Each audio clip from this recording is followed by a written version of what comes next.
acknowledge that we're meeting on treaty lands, rich in traditions of First Nations. We appreciate the stewardship of Mississaugas and Canada.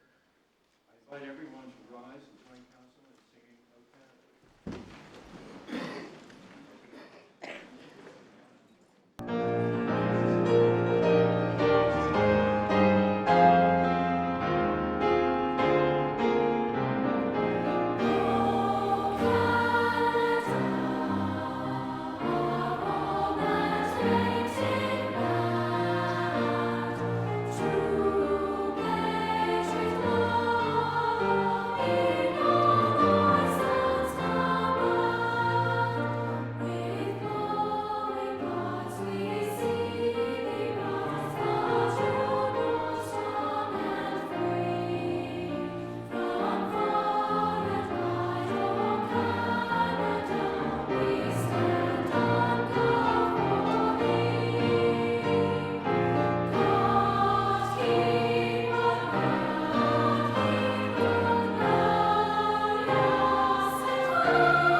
Members, we need to confirm the minutes of the previous council meetings of August 21st, September 11th, and the confidential minutes of the closed planning and development session of council, September 11th.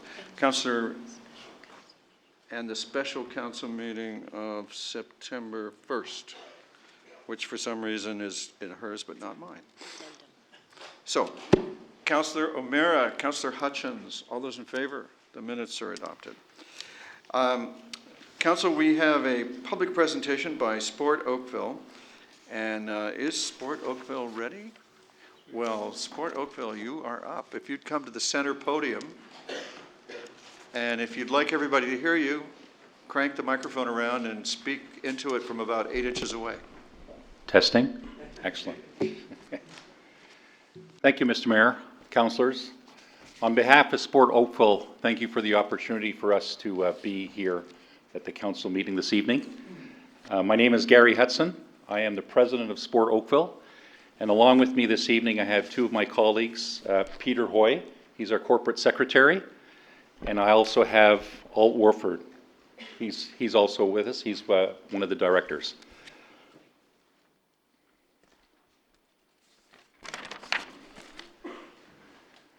Now I gather we have us on the screen here, do we? Or no? Carrie? Help is on the way. Excellent. Break the ice for me. Not a problem. So If you don't mind. I got it for you. Just let Okay. Okay, so you can hit the next arrow and I'll just Excellent. move slides for you. Thank you very much. Sorry about that. So as I mentioned before, there's my colleagues were all volunteers with Sport Oakville, and we have a good mix of people who work with Sport Oakville with various business and sport backgrounds, as well as members on the board who have a lot of years' experience with Sport Oakville. And as you can see, our mission basically is we're a partnership with community sports organizations that work cooperatively to promote sport and provide a collective voice for sport in Oakville. We basically have three primary activities during the course of the year. We have the sport development grant distribution. We have the sport zone at the Oakville Children's Festival, which we held, usually we hold it in early July. This year we had it at the QE Park. And we have our annual Sports Recognition Awards in October, usually about the first week before Halloween. This year we have 21 sports members, associations under our umbrella, and they represent about 30,000 sport participants in the town of Oakville. And as I mentioned, we are a volunteer board. And our operating budget is through our memberships and some user fees. Last October, when we had our 2016 Sports Awards, we had over 400 people who attended the event. And Mr. Mayor and his fellow councillors attended as well, which was great to see them in attendance. And we had 250 volunteers, coaches and athletes who were recognized for their achievements in their respective sports associations during the course of the year. And of course, like I mentioned, we're having the one this year on October 22nd. And up to date over the years, and another thing too is this year we're celebrating, it's our 10th year that we're holding these awards. And Sport Oakville has given out roughly 2,000 medals during that time period.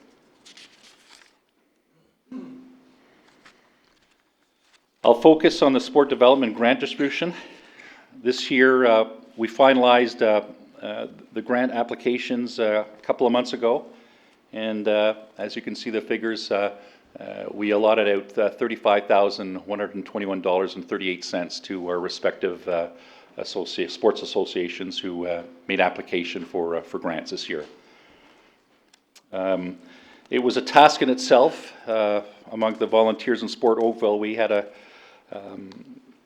many applications, and the request exceeded $60,000. So we had some work to do to decide who the funds would be allocated to. And this is the 4th consecutive year that Sport Oakville has been distributing the funds. And of course, we do see a growth in the request for funding. And of course, the town always provides the annual funding towards the sport grant process. So we always appreciate your involvement with Sport Oakville. And we also have Carrie Wakefield, who's also our liaison with the town, who's very supportive and helpful during the process of our activities. So this year we had this sports zone at the Oakville Children's Festival, and we had 6 of our clubs, 6 of our member associations who attended the event. We all keep our fingers crossed that the weather's good. The weather was great, and we had a great attendance. We had a lot of families out enjoying themselves, of various ages and backgrounds and so forth. So it was a great event, and we were very happy that it turned out that way. And a lot of our 6 clubs that did attend on that given day, they were very happy that they did attend the event.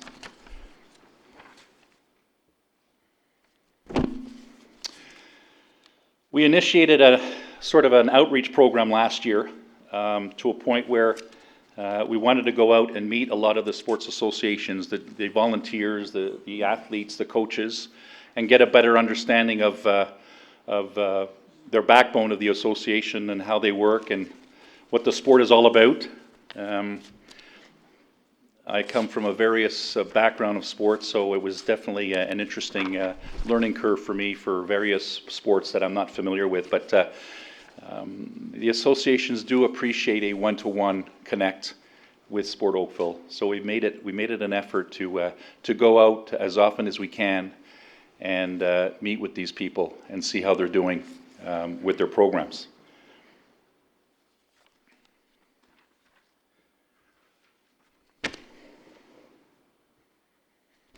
Late last year, we came up with an idea of establishing a strategic plan for Sport Oakville, be it short-term or long-term. And the strategic plan was initiated by Peter Hoy, and we continue to develop as we go forward. And it was we presented it. We started last November of 2016, and we We presented it at our annual general meeting, which we have every year in February, the end of February. And basically it covers 3 plans. It covers stronger programs, improved visibility, enhanced resources and partnerships, and better governance and accountability.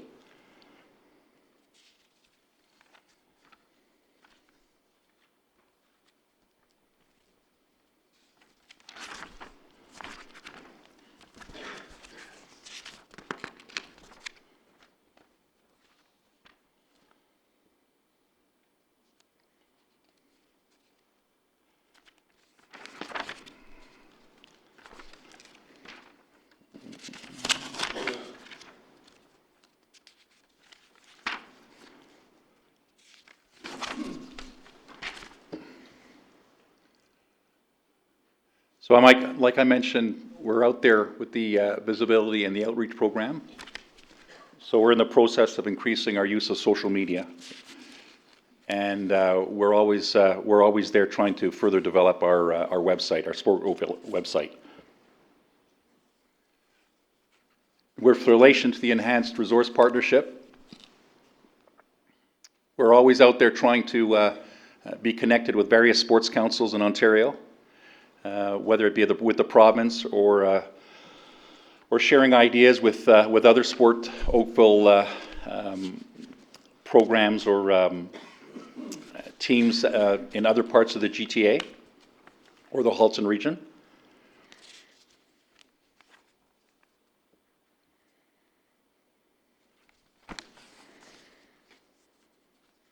And as you can see with the strategic plan, it's an ongoing process. We have a certain number of volunteers. We're always seeking some more volunteers to assist us. So it's been a challenge, but all the members have really enjoyed the experience.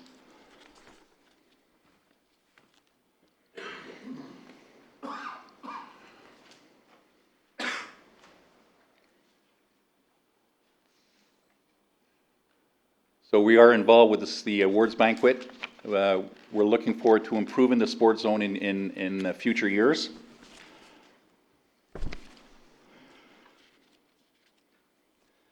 So we're always out there looking for financial assistance. I know that the town has been very helpful so far over the years, and we greatly appreciate that. And we know that Oakville is a growing community, and I know that in our visits with all the sports associations, a lot of them are very busy. It's a catch-up, but all is good. Thank you very much, Mayor. Thank you very much for the presentation, and Council's best wishes to you and the rest of the Sports Council. Thank you. Other questions? Councillor Robinson. Thank you very much, Gary, for coming here this evening and sharing with us the results of your hard work over the many years. I just have one question. Is funding available to implement the programs that you've identified in your strat plan? Yes, they were. I'll have Art give you more details. Funding for the Sports Council is a real issue. We get no funds from the town to run it. We only have our membership and fees and a little bit of advertising. So in the future, there's going to certainly be a need for seed funding to get things started. We want to get consulting help where we can develop a program which give us sustainable long-term funding, whether it involved Trillium grants and that sort of thing. But we need help with the expertise to do that. So in the future, as we have done before, we'll be back. We're going to be preparing business cases to justify all of our expenses and our needs, and we will be back next year to present those to council. And you'll be welcome. Oh, thank you. Thank you, Your Worship. Thank you, Councillor Robinson. Thank you, Sports Council. Thank you. Council, the next item is this, it's a little bit of, I'm not sure the housekeeping on this was perfect. As your agenda says, I'm going to be issuing a proclamation in honor of Aboriginal Veterans Day in Oakville, which is November 8th. The Aboriginal Veterans, however, would like to have a resolution of council in support of that.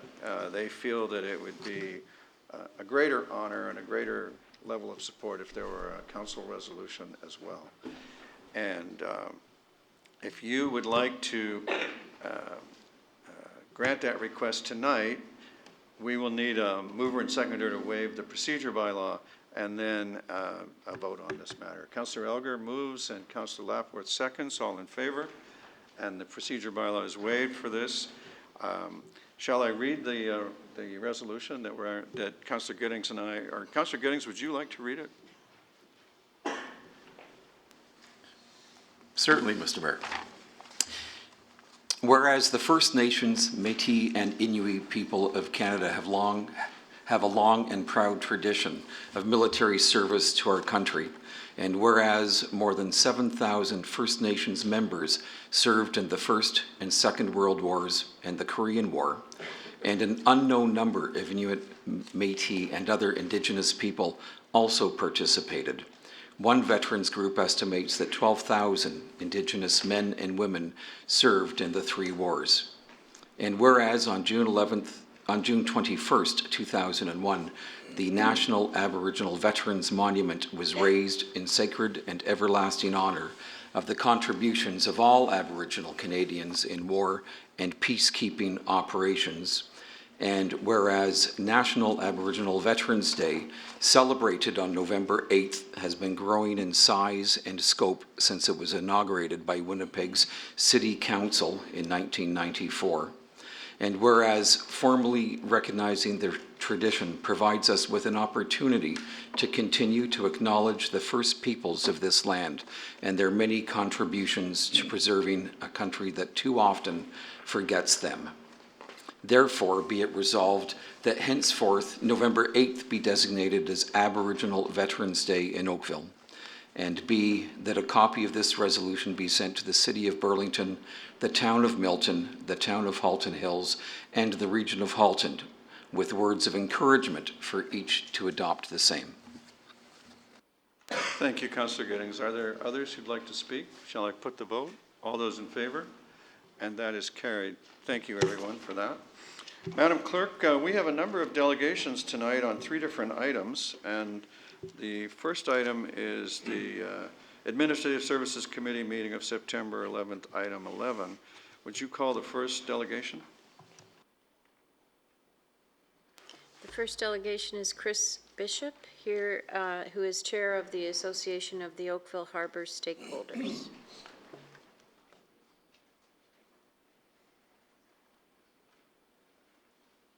Welcome, Mr. Bishop. Council looks forward to your information. Thank you. Good evening. My name is Chris Bishop, and I'm the chair of the Association of Oakville Harbour Stakeholders. The association was established in 2010, and our mission is to be responsible advocates for the sustainability of Oakville harbours. To this end, we have all 4 of the boating clubs as members: Bronte Harbour Yacht Club, Oakville Powerboat Club, Oakville Yacht Squadron, and the Oakville Club. We have representatives of the paddling community and also anglers. Tow Wharf, the water rescue group, is a valued member also. Working with the town and others, we strive to ensure the maintenance and improvement of the jewels that are Oakville's harbours, so that they can be enjoyed by all. We are often asked, who do we attempt to represent? We like to say all boaters and harbour users.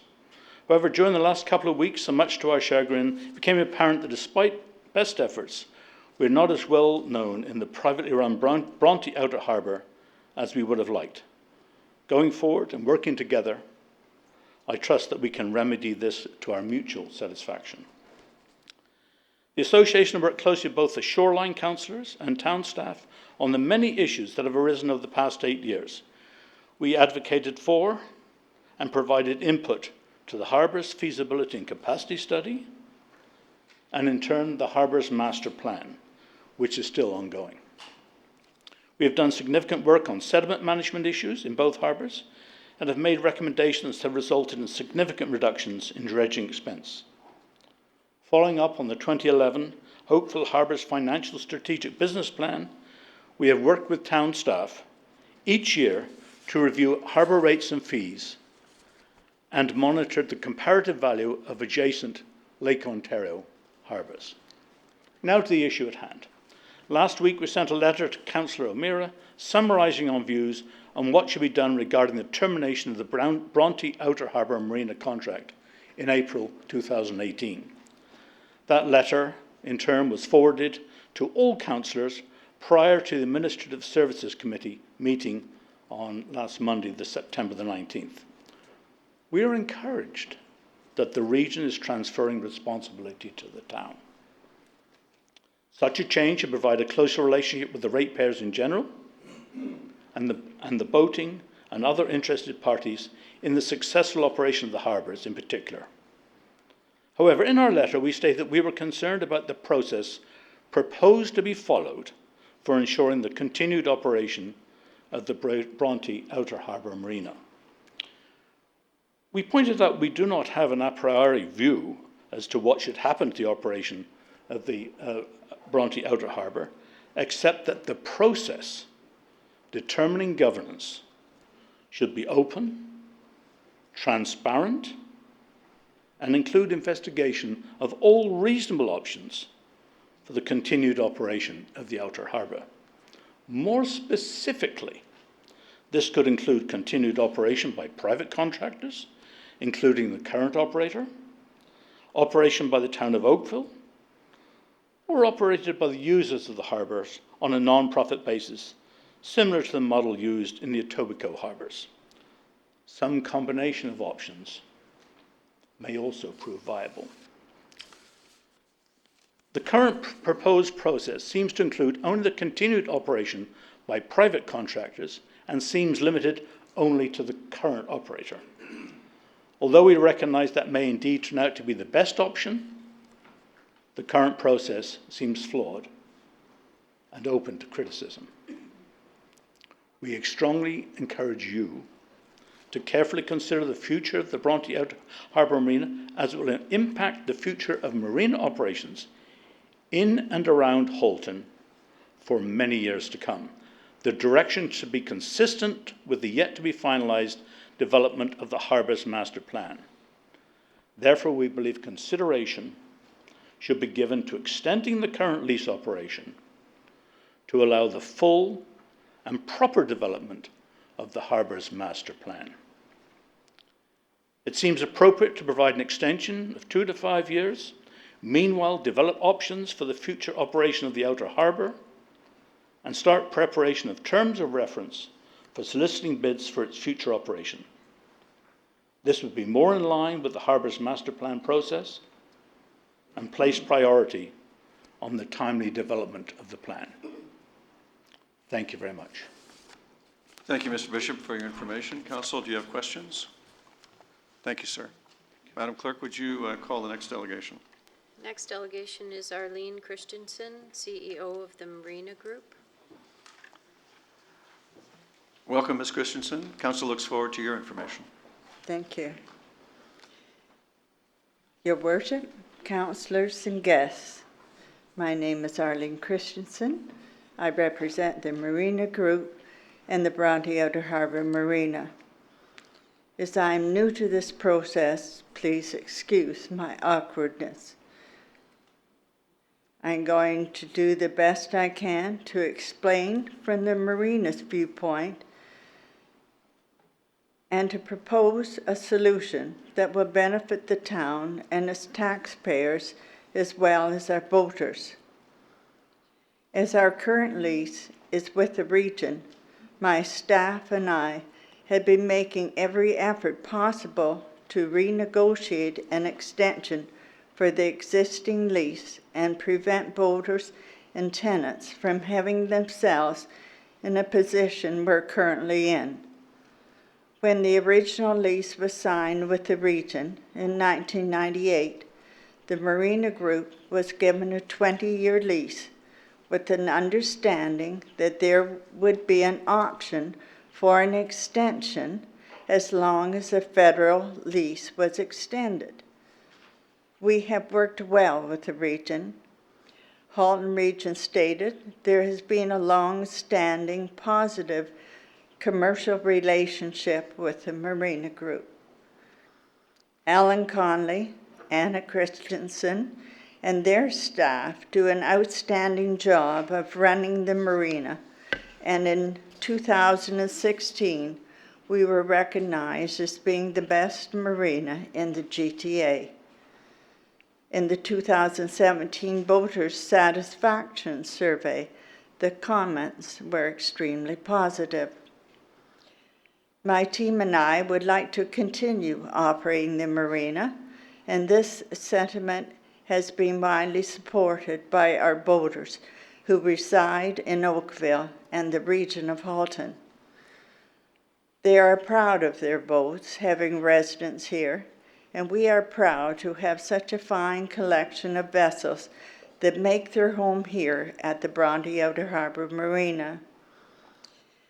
We began negotiations with the town in August of this year, and the recommendation from the administrative staff to the town was to provide the marina with a 5-year lease and a further extension of 5 years, assuming the Department of Oceans and Fisheries provided the head lease to the town of Oakville.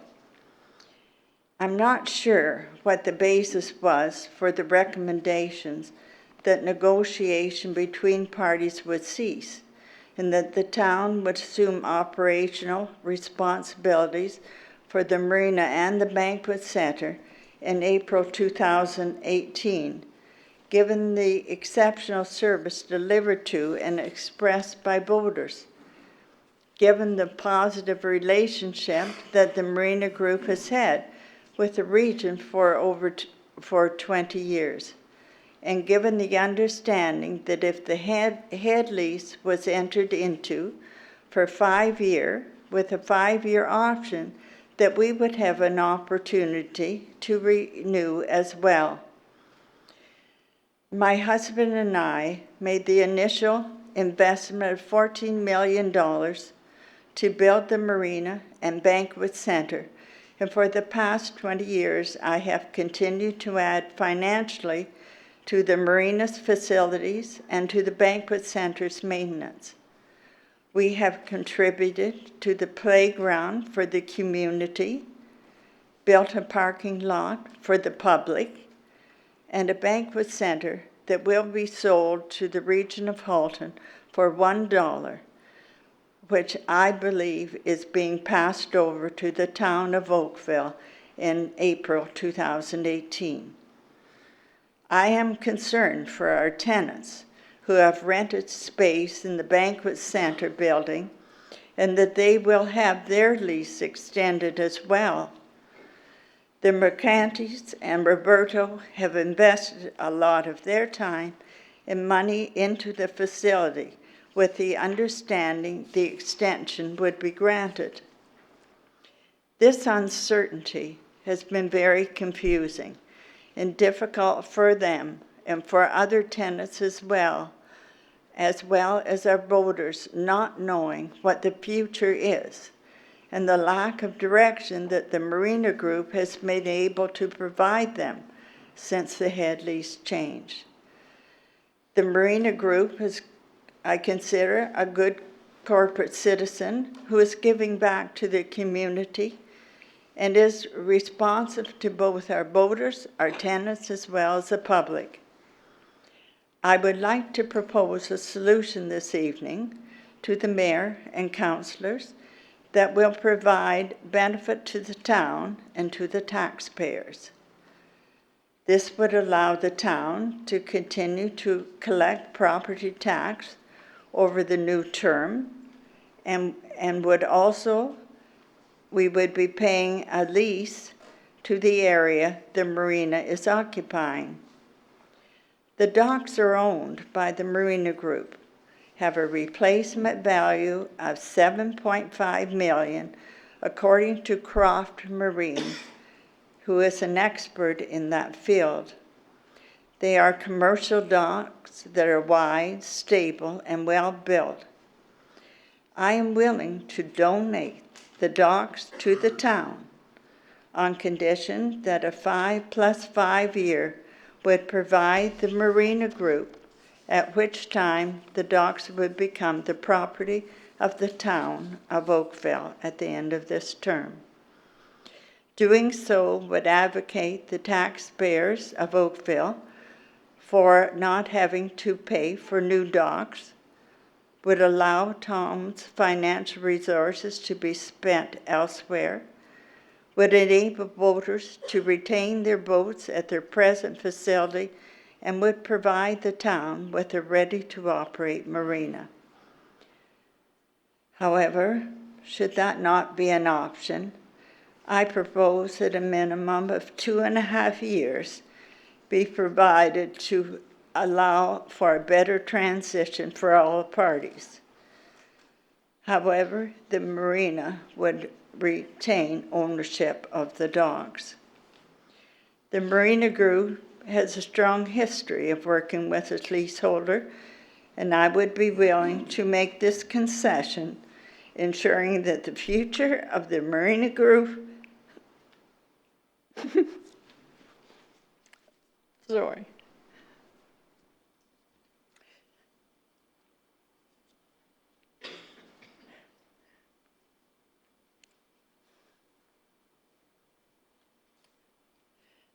With the town of Oakville would be to everyone's best interest. Thank you. Thank you.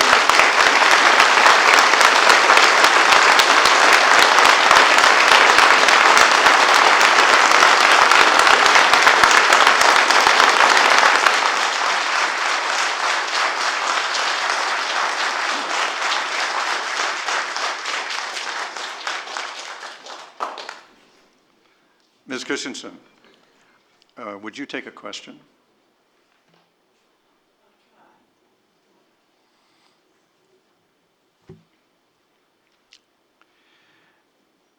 Do you consider that last week you reached an agreement with town staff for a 2.5-year extension? We did propose that, but we're never sure what's happening. That one time it's a 5+5, the next time we don't have any choice of an extension, and then we're said a 2.5 years is what's on the table. So I really am at a loss to know where we stand. Did you reach an agreement last week with staff for a 2.5-year extension? Me, personally? Your group, the people you're speaking, I mean, I'm assuming that you're the Marina Group. I'm informed that staff and the Marina Group reached an agreement last week.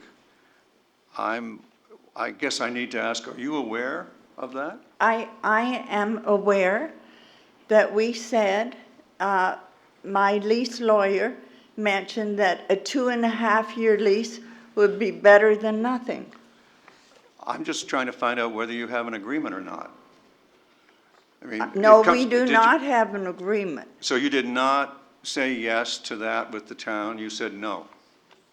I did not. My attorney I was out of the country. Does your attorney represent you? Is she here?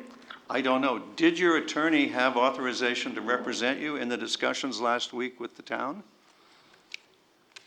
Yes, she would have. Are you aware that he that he reached an agreement with the town? No, I did not know it was definite at all. Well, subject to your attorney correcting me, the good news is you've reached an agreement. I see. Do you know where, I mean, have you spoken to your attorney? I have spoken to her. I didn't, she has not informed me. It was indeed an agreement that was going to be. I see. Well, congratulations, you have an agreement, I see. pending council approving it tonight. And there's no chance of a 5 and 5 like we had hoped for that was in our region lease? Well, the way contract works is you make an agreement for one thing or you don't.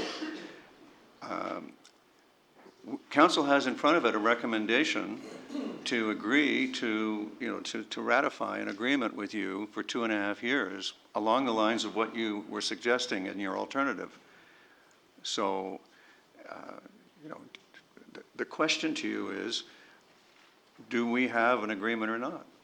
From your perspective, is there an agreement for council to ratify? I assumed there was nothing concrete agreed to, that was still in the air, and I thought that's why we're here tonight. Well,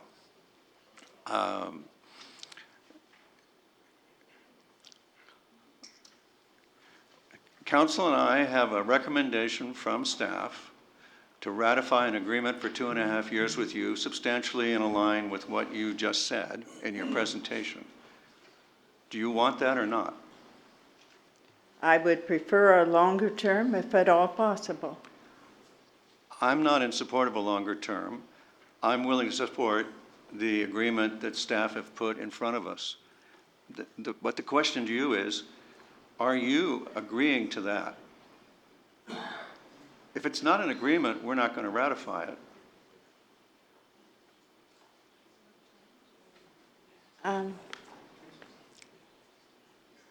May I have a moment? Sure.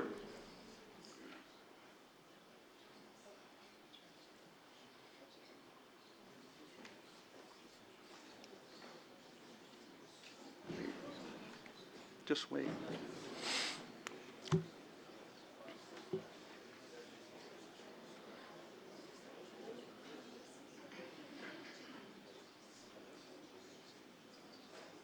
We will accept that, or I will accept that. Thank you very much. Now, now that that cat is out of the bag, because I gather some of you may, I guess none of you know that either. So, Madam Clerk, you can call the next delegation if any delegates still feel the need to speak. Next delegation is David Chalmers.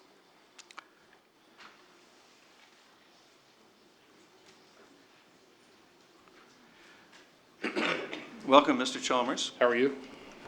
Mr. Mayor, councillors, guests here this evening. My name is David Chalmers. I'm a boater. I've been a boater on Lake Ontario for more than 35 years. And, I'm here today representing, along with some other folks, the Bronte Harbour Marinas Association. The reason I have maybe a little bit of a struggle with coming to that term, that terminology, is that we're a fairly newly formed group. And that we initially came about as a result of uncertainty around the lease agreement this coming April and concern over boats being relaunched in the spring. So the Marina Group, in doing its due diligence, indicated to us that they could not assure boaters that boats would be going back in the water in the spring unless they received an extension to their lease. So it sounds like we're in good shape there. Our concerns, I think, are many, and there's certainly quite a bit of fear, to be quite honest, around the future of the Bronte Outer Harbour Marina. And I think some of that comes down to perhaps communication and certainly our awareness of organizations like the AOHS. It's difficult to argue against process, and I think that you would all agree that the process in this matter seems to be relevant. However, as stakeholders ourselves, we were unaware, uninformed, and disengaged, I believe, and partially, I'm sure, as a result of our own naivety, if you will, to become more knowledgeable about the issues. But I think what I'd like to suggest tonight, even after this pending decision, is that we take a few moments to get to know the boaters of the Bronte Outer Harbour Marina, with your permission, and to share some of our stories about how the marina has proven to be a second home to many of us and has provided us comfort in terms of amenities and safety. You'll hear from delegates this evening who will talk about the security of the marina itself, other folks talking about the boater experience. And I think it truly is unique. In many ways, the Bronte Outer Harbour Marina, like most marinas I assume, is a community in and of itself. And I think if nothing else this evening, what we'd like to achieve is that we are in fact interested in having a voice in this larger conversation, and hopefully, as part of the AOHS and other interests. What I'd like to make clear is that our interests are differentiated from the Marina Groups. Although we're very supportive and appreciative of the good work that the Marina Group does, we recognize that in the long term, our interests may in fact be different. So the delegates that follow this evening will all share a piece of their experience, their personal experience as boaters at the marina. That concludes my remarks. Well, Mr. Chalmers, I welcome the Outer Harbour boaters to the boating community and to the work that the town is doing with the other boaters in the town on the harbor's master plan. The proposal before council is that we will spend the next 2.5 years working with transparent and open public consultation to develop a plan for the outer marina. Could you be satisfied with that and get to know us over the next 2.5 years, or would you like to, you've got 2 hours worth of delegations listed here. I promise they will not be long. And if you're, all that's really before us is, shall we renew it for 2.5 years or shall we not? And on point delegations would be either yes, please, or no, don't. Why don't you share, if you can, your preference with me, and then that will direct. I can't speak on behalf of the other delegates, but. Well, I'm one for economy of motion in most things. Is there anybody here who doesn't want us to renew it?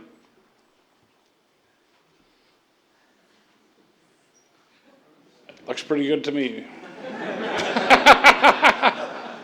Well, are any of you, do any of you have a background in sales, and are you familiar with the expression, when you've sold, stop selling? Point well taken. So I wish you well, and I hope we've made you at least a little bit happier than you were when you got here. Thank you. I'm sure you have. Thank you. Thank you. Madam Clerk, are there any registered delegations who would like to speak? No, thank you. We have 2 other items with public delegations, and I believe they also want to speak. And I'm going to ask council if you're prepared to pass, if we vary the agenda a little bit, we could pass the staff recommendation now, have a 2-minute recess so that people can, those who want to stay can stay, and those who want to leave can leave. Are we happy with that? Well, then who would like to move? Councillor O'Meara would like to move the staff recommendation. Councillor Robinson, I believe, would like to second it. Discussion, all in favor? And that is carried. Your Worship, in that motion, could we also I'm add? going to read it now sorry. because it's now Okay, been passed. thank you. I'm just hoping we could add one more thing to it. Well, it's passed now. What would you like to add to it? That we thank Mrs. Christensen for coming forward tonight for all of the boaters in Oakville. All right.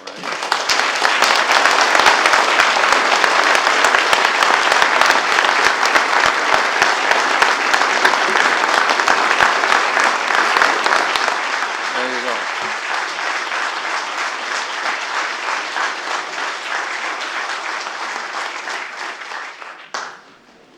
So I'll read the recommendation, and it's not necessary for you to applaud again if you like it. That the town enter into a lease for the Bronte Outer Harbor with the federal government. That the town enter into a sublease of the marina lands and marina parking lot with the Marina Group, Inc. for a term expiring October 31st, 2020, on the basic terms outlined in the confidential report from the legal department dated September 22nd, with the remaining terms to be negotiated to the satisfaction of the town solicitor. That the sublease, lease, and all associated documentation be executed in accordance with bylaw 2013-57, and that staff report back to council with options for the future management and operation of the marina and facility containing the Harbor Banquet and Conference Center and Compass Restaurant prior to April 15th, 2018. And that's been carried unanimously. And we'll now have a 2-minute recess, and I thank you for your interest and your conduct.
Everybody knows I'm trouble. You're trouble. I've been retired for 17 years for God's sake. The reputation walks 10 feet in front of you. Giddings hasn't seen me yet. So no, don't. Yeah. Now he did. There they go.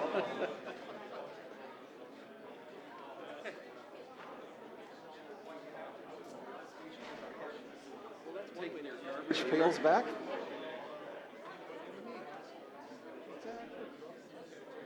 Tomorrow. Because I'm voting to build those houses up in Glen Abbey. I want to see another 3,000 houses built there. That's Wendy. Hi, Wendy. Wendy. That's why we're here. It's tomorrow night? No, tonight's boats. Tomorrow's houses. Well, I guess I go home and have a beer and watch TV or something. You sit there, and I'll go home. What are you talking about, the garbage pails? What are you talking about? Just part of the service. Honey, tomorrow night's the golf course. You'll have to come early, because it'll be standing. Because today, it's going to have a state that we're going to apply for demolition. So they're just pushing it. So they're just demolish the whole thing. They can't operate it for historical district. So What about the building, like the Ray Door, the old ice will stay, because that's like the clubhouse. So that's tomorrow night, and then it'll continue possibly till Wednesday. So everybody.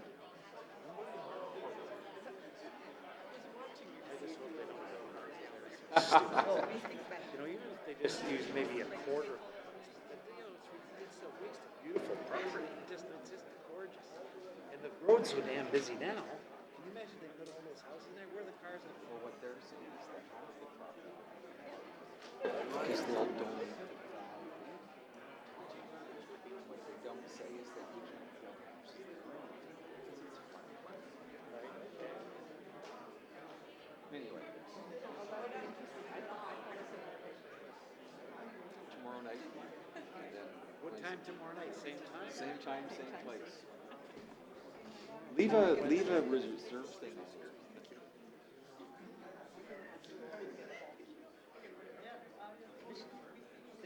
Yeah. Save it.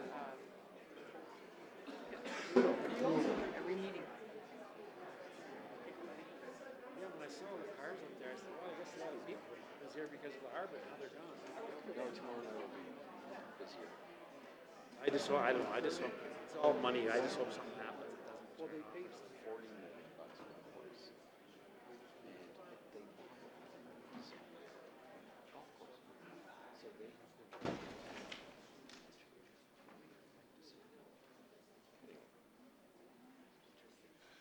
See you tomorrow. Keep looking for us. Or maybe tomorrow morning. I'll get the dogs to bark. Okay.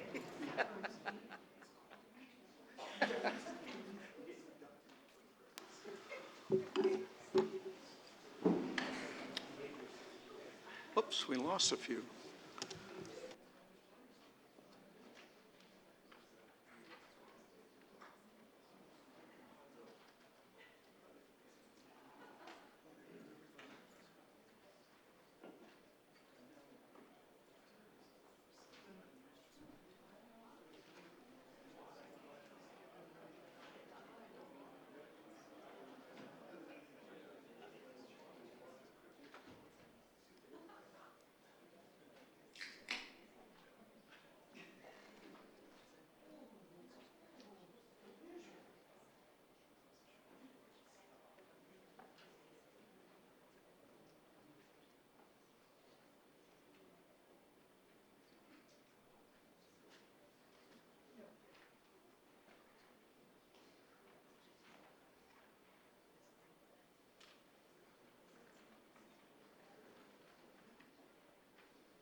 All right, I'm calling the meeting back to order, and I thank everybody for their indulgence for the short break.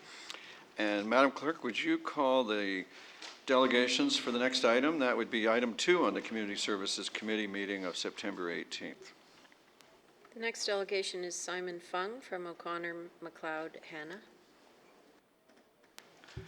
Mr. Fung, welcome. Council's looking forward to your presentation. Just like to pop up our materials when I want to use this.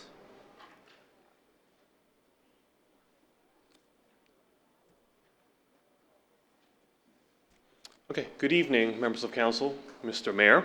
My name is Simon Fung, and I'm a lawyer with O'Connor McLeod Hannah.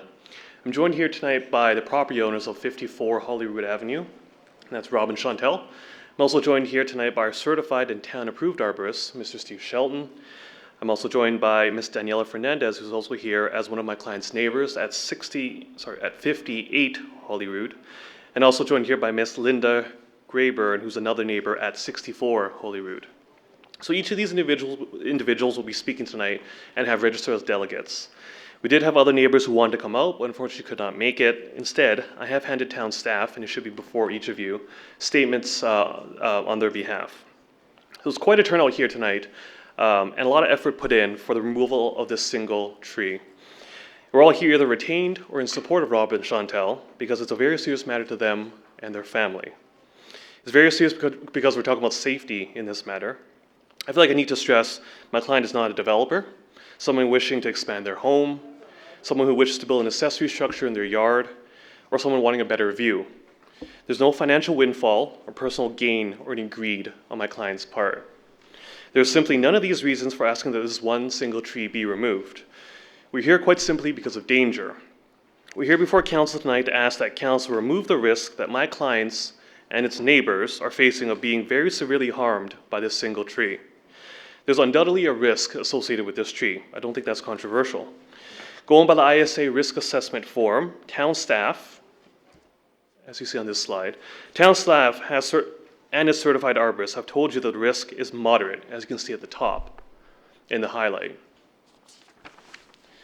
Steve Shelton, another certified arborist, will tell you that the risk is high, as you see at the bottom, also in highlight.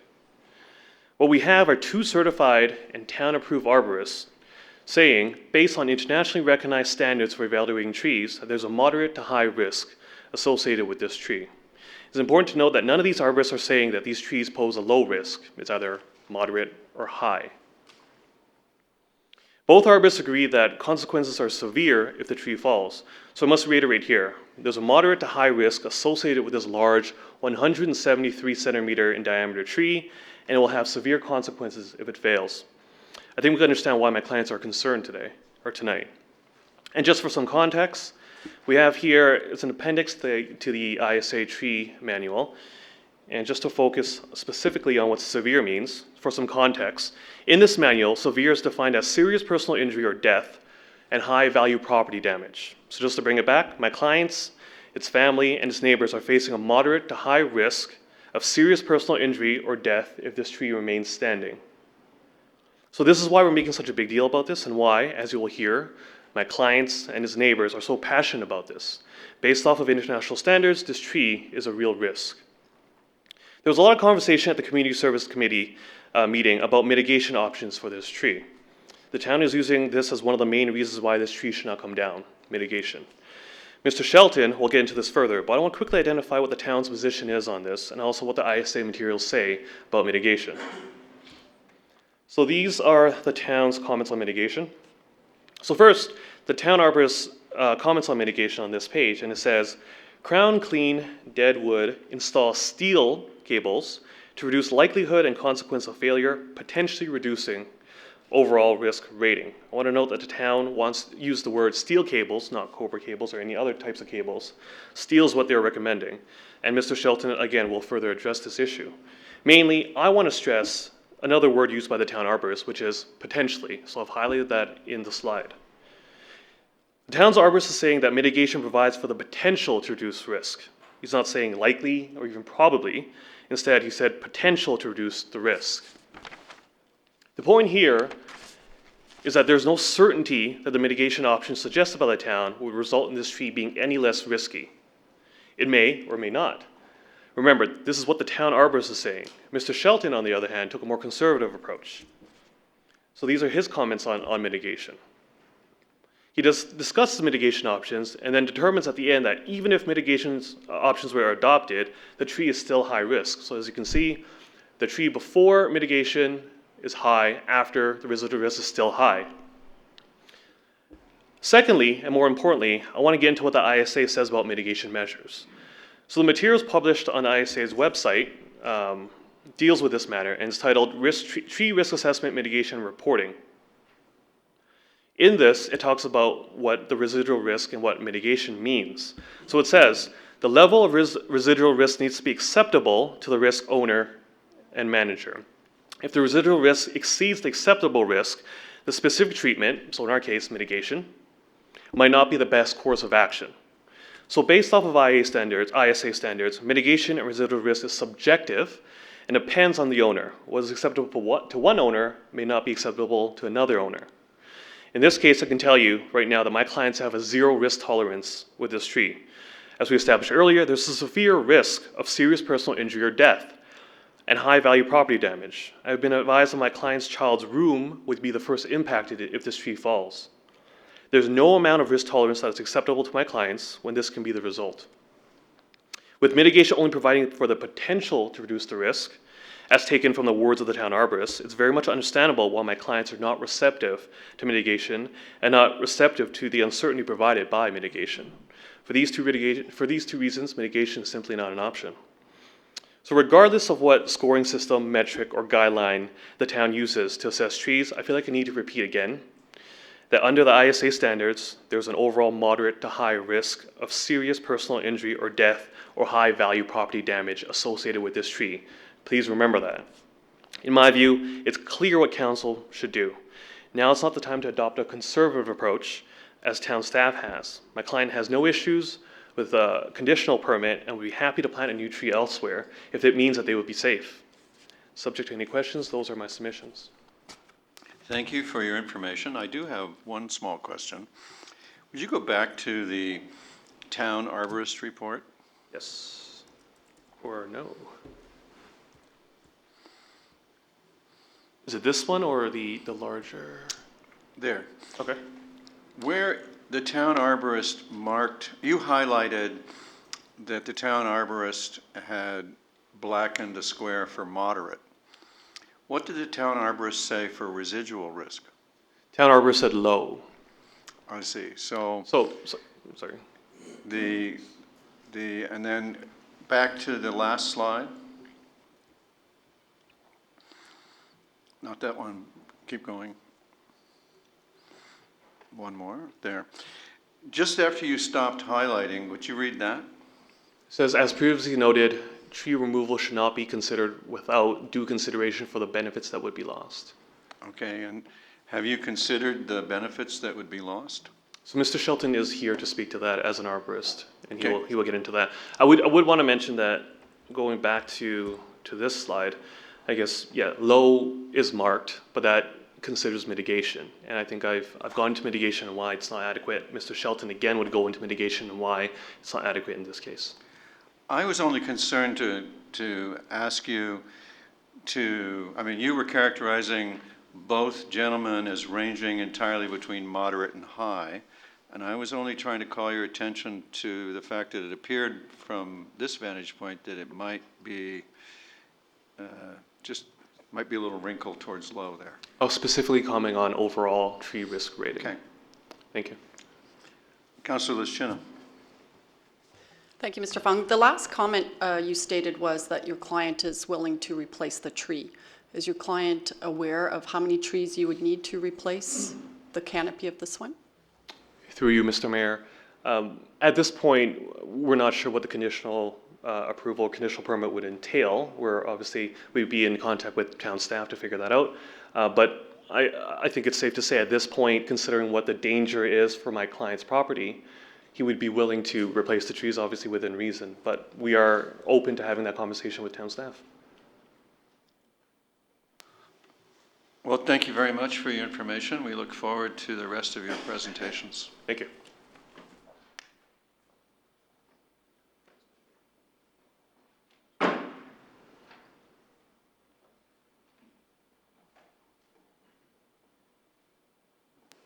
Okay, the next delegation is Stephen Shelton, a certified arborist with Arbor Corps.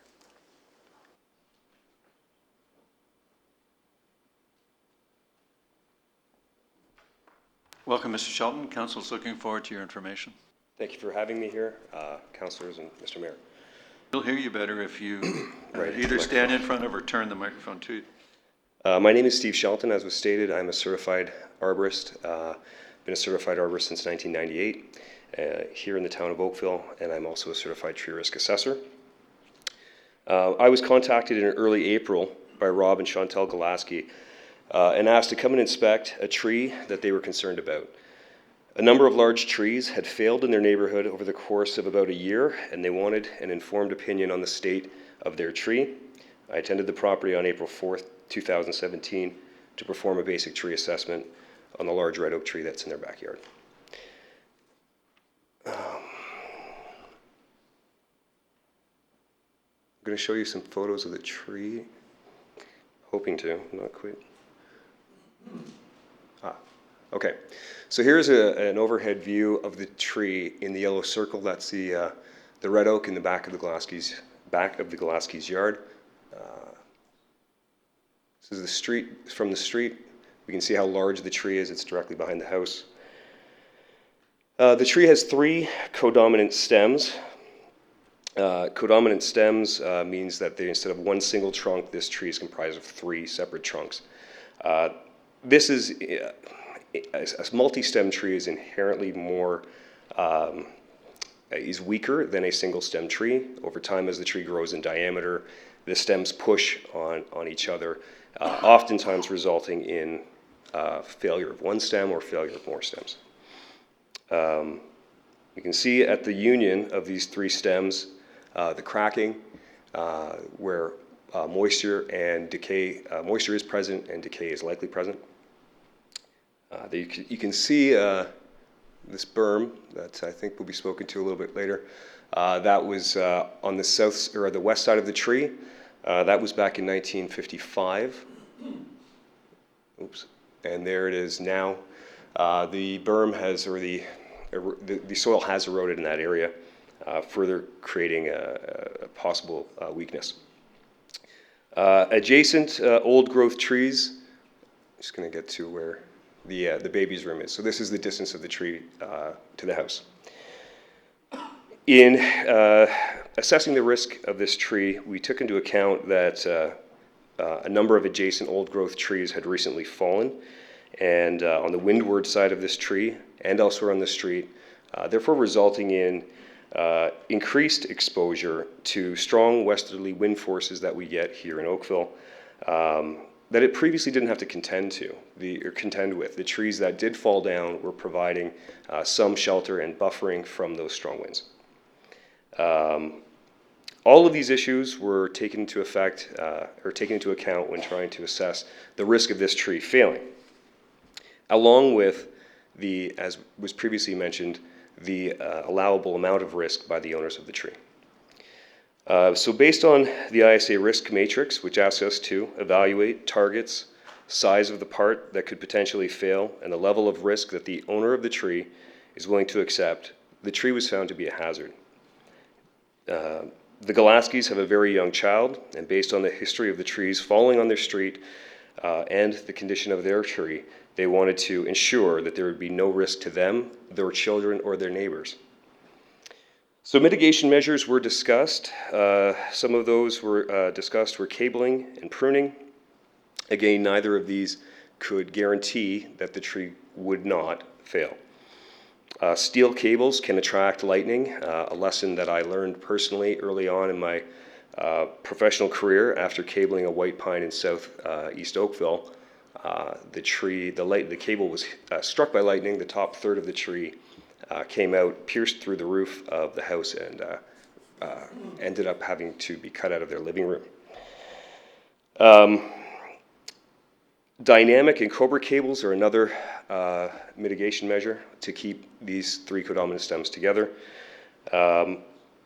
However, these are susceptible to a number of things that can make them less strong. They do degrade by 2% on a year-over-year basis. They are recommended for replacement after every 8 years, and they can be attacked or disturbed by tree rodents. So pruning was the third option, and pruning can change how wind loads affect a tree canopy. We already were not sure how this tree's canopy was going to be affected by the loss of the nearby trees, and certainly removing large portions of this tree's canopy could also be detrimental to its health. So as the owners of the tree were not willing to accept this level of risk and the fact that the hazard could not be eliminated through mitigation, the tree has to be deemed a risk, a high risk as per the guidelines of the ISA tree risk assessment. So one point that was brought up at the last meeting, we could have gone through, submitted a notification form, and not have to go through this process. However, so according to the previous private tree removal bylaw, the tree could have been removed at that time by simply filling out the notification form. However, due to the size of the tree and the fact that the tree was not an imminent risk of failure, I advised the Golaskis to take the time to obtain the approval for the tree to be removed, therefore being completely transparent with both residents and the town. Also, like the Golaskis, like most of residents here in Oakville, they do love their trees, and they did not want to risk attracting the anger of local residents who might not have understood the process, or having the removal process halted midstream for any reason whatsoever, which, had that happened, might have created a whole tree failure. I advised them that filling out the permit application would be the most transparent and open action plan for removing such a large tree. And that's all I have. Thank you very much. We have a question from Councillor Duddick and Councillor Elgar. Thank you. Thank you very much for your presentation. You mentioned that there were several trees in the area that have failed recently. Where were they in proximity to this tree? Like, were they row trees? Were they directly adjacent to it? And what kind of trees were they?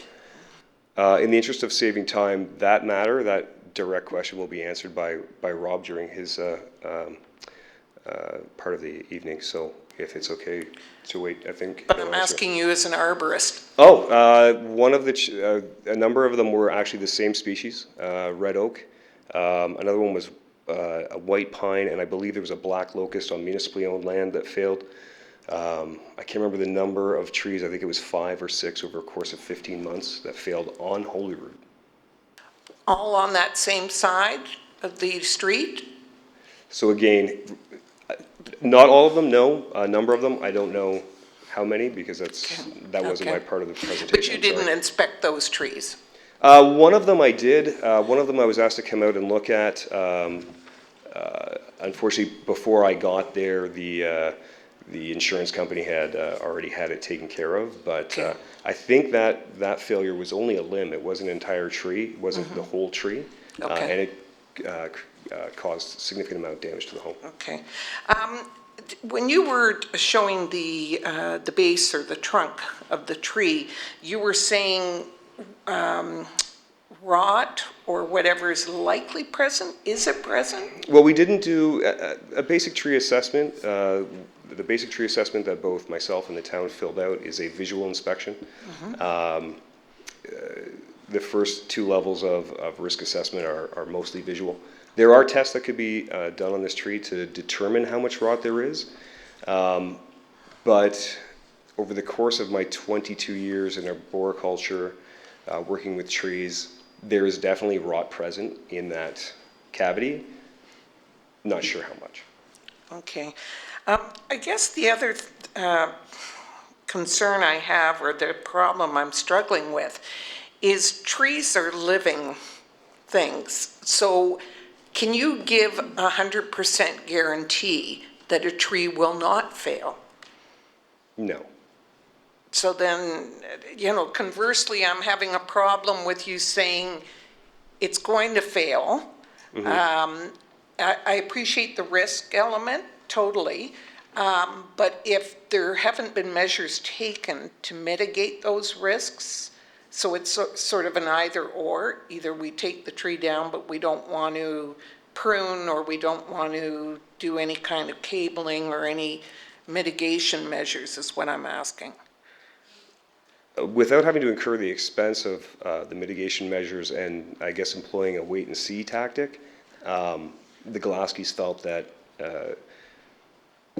because we couldn't bring the risk rating down to an acceptable level, okay, that's why I assessed the tree as a hazard. So you're okay, you just said hazard, and yet previously you said risk.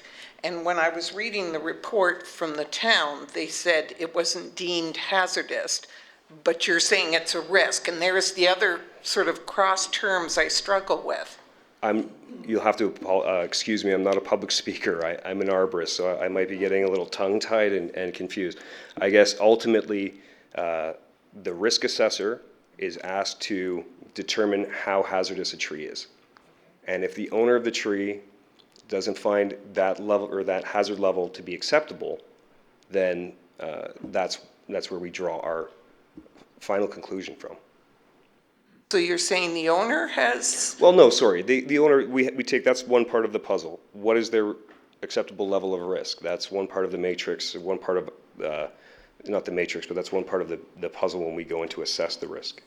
It's not up to the owner, or the manager, or the school warden, or whoever to decide what's safe.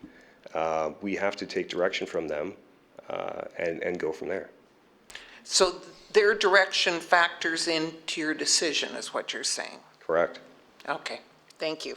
No problem. Thank you. Councillor Elgar, and then Councillor Lischina. Mr. Sheldon, thank you for coming tonight. You are a certified arborist, and with being a certified arborist, I am puzzled why, when you looked at the tree in early April, why you didn't say this tree is hazardous and just send notification to the town that you were cutting it in the morning. Like, there's something I'm missing here. Yes, that option was available due to, I chose not to go that route, and I advised not to go that route due to my past experience with working with bylaw in Oakville, working with different residents in Oakville. I think there's a 2-day, the previous bylaw mentioned, a tree, if it was deemed an imminent risk, had to be removed within 2 days. Well, this tree didn't pose an imminent risk. Imminent risk, I guess, is the tree is cracked. We can see it hanging over the house. It's about to fall. I believe those trees are still exempt in the current bylaw. Because it didn't pose that, it wasn't in that condition, had we done what we were able, by the bylaw we were allowed to do, likely the residents, neighboring streets, people who love trees in Oakville would have shown up. I've had experience with that where they actually come on the property and will stop the crews from working, which is a danger in itself. Certainly, bylaw would have come because phone calls would have been ringing here in the forestry department, and the bylaw officers would have come down, and I think I can almost guarantee that the work would have been stopped just to make sure that everything was in order. My suggestion or my advice to Rob and Chantel was get everything in order first so that when the public questions why it's happening, there's no room for, there's no gray area. Okay, so you didn't see it as a hazardous tree, obviously. Not an imminent risk.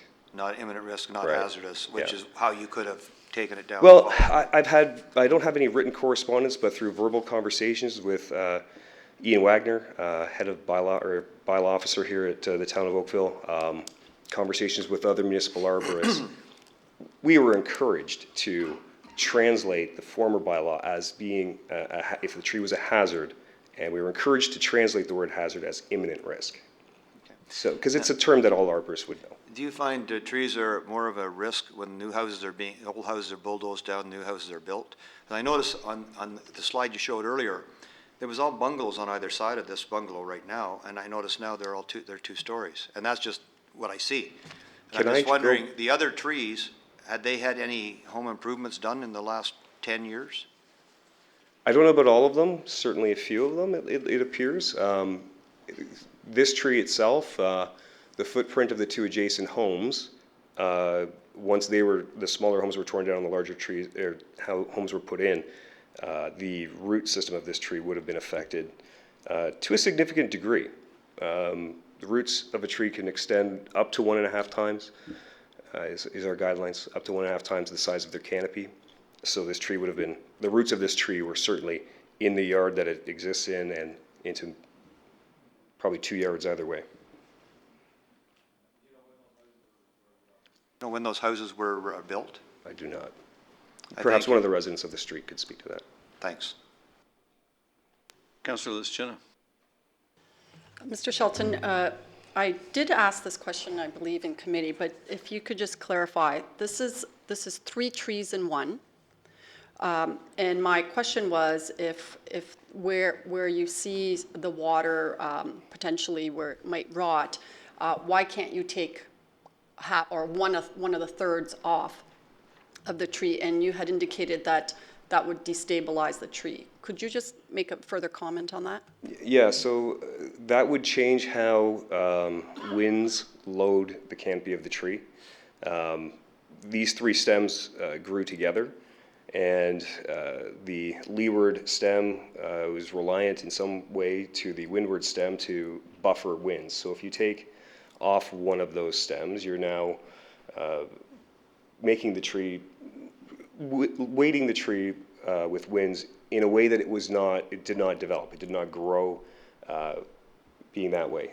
Also, by taking out one stem, you put a cut in the base of the tree, and even pruning cuts, any cut in a tree is a wound, and that will decay and become a cavity, and the tree has to heal over.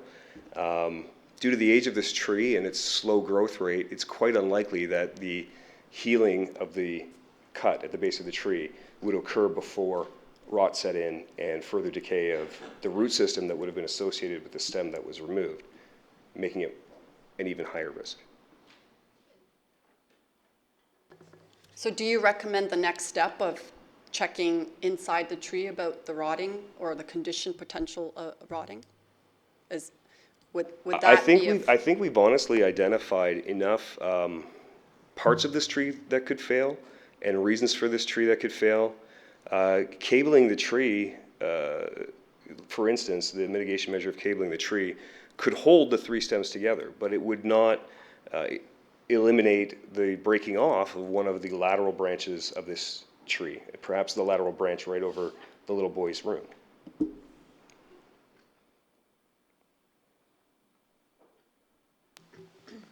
Could you just speak about the reasons why you wouldn't remove I'm hearing you to say there's an overhanging branch, and you recommend against removing that as mitigation also, is that correct? Well, no, what I was speaking to was, and yes, the tree, not just one branch, but half of the tree overhangs the house. There's quite a large volume of canopy that extends over the house. Removing all of those limbs would severely decrease the tree's ability to feed itself through photosynthesis, and it just... All right, I understand. Thank you for that. Anything else? Councillor Knoll. Thank you, Your Worship. I just wanted to get some clarification on where does banding take place on the tree? I'm having a hard time imagining where that is. The cables that were proposed? Depending on the type of cable, it varies slightly, but typically 2/3 of the distance up the canopy from where the weakness is. So if this tree is 100 feet tall and the wound or the weakness is at ground level at 75 feet is where you'd put. Okay. I wanted to get clarification on a comment that you made to Councillor Dudek, because it troubled me a little bit what you said, and I'm trying not to badger. I'm really just want to clarify what you were saying. You indicated, I believe, that the homeowner's concerns are a factor in determining where this falls in terms of severity index. Is that correct? Yeah, correct. What percentage? How much of that opinion is based on the homeowner's desire or the homeowner's concern, as opposed to technical elements? Well, I think I spoke to the technical elements. I think I spoke to the mitigation measures and how they technically could not eliminate the possibility of this tree crashing through the house beside it. Right. But you've come to us with a high severity risk assessment, and you've said you indicated to Councillor Dudek that the homeowner's wishes were factored into that assessment. Where would that risk mitigation, or where would that risk assessment be without the homeowner's concerns? If this tree was in an open grown area that could be blocked off from pedestrians or the general public, the risk rating would change. But we have to look, the other part of the risk assessment matrix is size of the part that could fail, and sorry, I understand all that. That's the technical stuff. I get that. I fully understand your perspective there. My concern was, and I had never even fathomed this before Councillor Dudek asked the question. You indicated that the homeowner's concern factored into your risk assessment. So perhaps maybe I misunderstood you or you misspoke. But is your assessment strictly based on technical factors, or is it based on somebody's perception of a concern? I would say it's a combination of both. We have to look at what we know about trees, because again, they're not engineered structures. We can't pull up the blueprints and see how the tree was made. So I think my answer to you is I weighed them equally. Okay, so I'm just going to ask one last thing just to clarify. Would you say that your assessment remains the same, or would it be different if the homeowner wasn't concerned? Is your technical assessment still high, as in risk severity? If this was a tree behind my mother's house, I would be telling her to do something about it. But I'm asking right, you technically. Okay, I get the point. I'm really looking for the technical. I'm looking yes, for the it would be the same. Thank you. That may have ended your grilling. Thank you very much. Thank you. Good evening. Madam Clerk, the next delegation. The next delegation is Chantel Duke.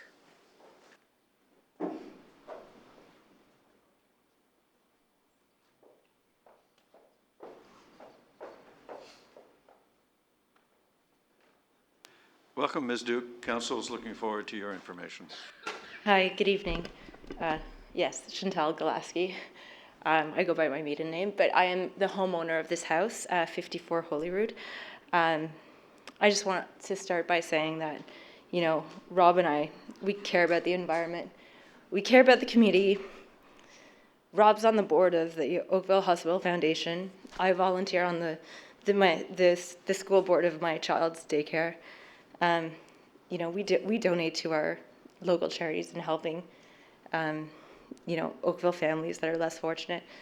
I wish I wasn't here tonight.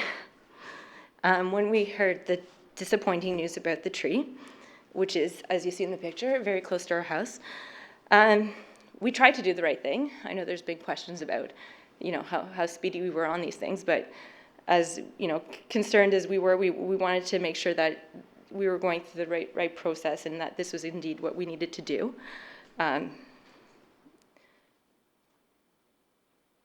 I feel like my family's in danger. There's debate about the different arborists, you know, and it doesn't seem to be that they're very far off from each other.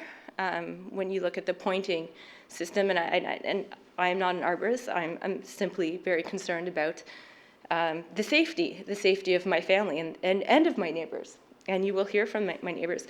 What's happened is on the side that I live on, there's been trees falling, hitting the houses, and you'll hear from my immediate neighbors who the trees have fallen in their yards within the last year.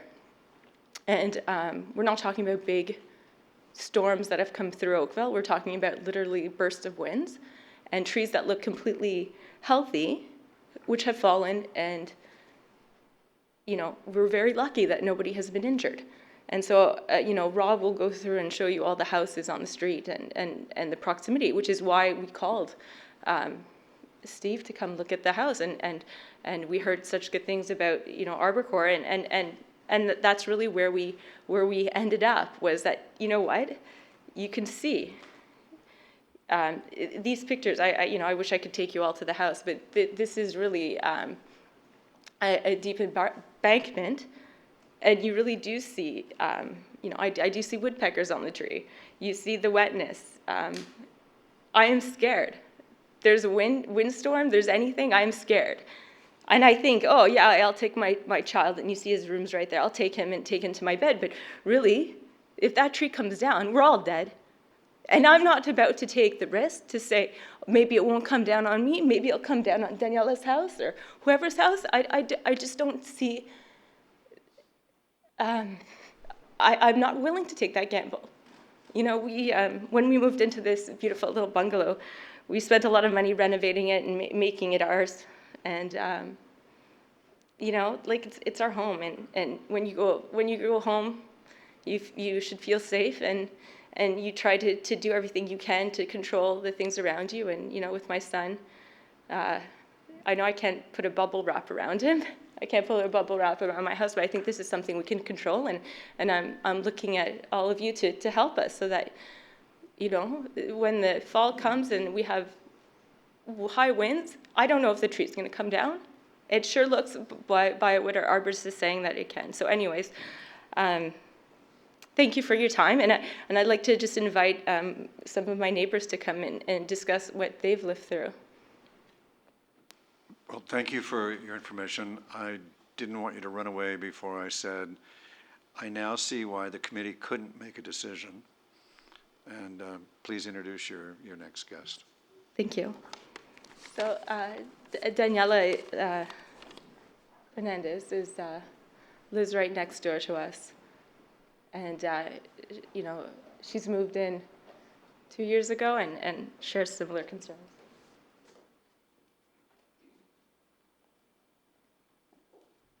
Welcome. We're looking forward to your information. Hi, my name is Daniela Fernandez. I'm the neighbor on the north side of Rob and Chantal. I've been living only 2 years in the house, and as I said on our last meeting, anybody that knows this street, Hollywood, knows that you choose a street because of the mature trees. You have to be a tree lover to live in the street. If you don't enjoy trees, just don't move to the street. The first year we lived there, nothing happened. Then on June of last year, the tree of their south neighbor fell onto the house. Luckily, nobody was there. There was a very big damage. Still, I said, well, poor people, bad luck. But it's always to see and say bad luck when it's not so close to you. But then on Linda's property, she had another beautiful tree, and one of the big branches fell, and this one it did fall into our property. I had my nephews here visiting, and I had my son playing outside, and we had just left 15 minutes before from the garden to go eat ice creams. And I just imagine what a tragedy, you know, having your family visiting you from abroad, and this tree falling on top of them, killing them. There were big dents. It was a branch, not this tree. Not even a branch from this tree that size. The dents in the garden were humongous, and the trampoline. You're going to see the picture. And then I did get worried, and I did send a written email to my neighbors, asking if they had checked the tree, because I said, well, if this is a little branch, I just want to imagine if this tree fell onto a property. And as Chantal and Rob's case, my kid sleeps in the room closest to that tree. So if that tree falls, well, I think as Chantal said, if we're in the house, in our rooms, I think we'll all be injured, but for sure my kid would be seriously injured, if not more. Let's not even think about that. So yeah, we kept writing, like my husband asked me to keep writing, so we kept sending emails requesting about the condition of the tree. And I love trees, and they're human beings, and I understand, but my son is a human being too. And if I have to choose, I choose my son. That's all. Thank you. Thank you very much. Madam Clerk, the next delegation. Next delegation is Linda Grayburn. Ms. Grayburn, welcome. Council looks forward to your information. Linda Grayburn. I live 2 doors up, and it was one of my trees that came down. It was August of last year, and it was a sunny day, and it was just a burst of wind. And when they went to check the tree, there was no indication that there was any problems at all with it. It was over 200 feet tall. It was over 200 years old, and it was just a large branch that fell on Daniela's yard. And as she said, you know, it was minutes after the family left. There's been a lot of construction on the street. Daniela's house used to be a bungalow like mine, and there was major damage on one of my large trees. I had a tamarack that ended up dying because of that. And also there were larger houses up north of us on the same side of the street. And for a number of large houses, they built very down into the water table. The water table has changed on the street. So there is that as well. And so the thing is, I mean, that one situation of a lovely day, there's no problem, here's a beautiful tree, there's no problem. The arborist said he went all the way up to the top. The only thing he could find was there were a few woodpeckers at the very, very top. But when he went to cut it down, the entire trunk was almost hollow. And you couldn't tell that. He said there were no dead branches, there were no dead leaves, there was no indication, and it was the windstorm. So that's been happening a lot on the street, and there's three large full-grown trees that have come down within months of each other. Thank you very much for that information. Next delegation. The next delegation is Rob Galaski.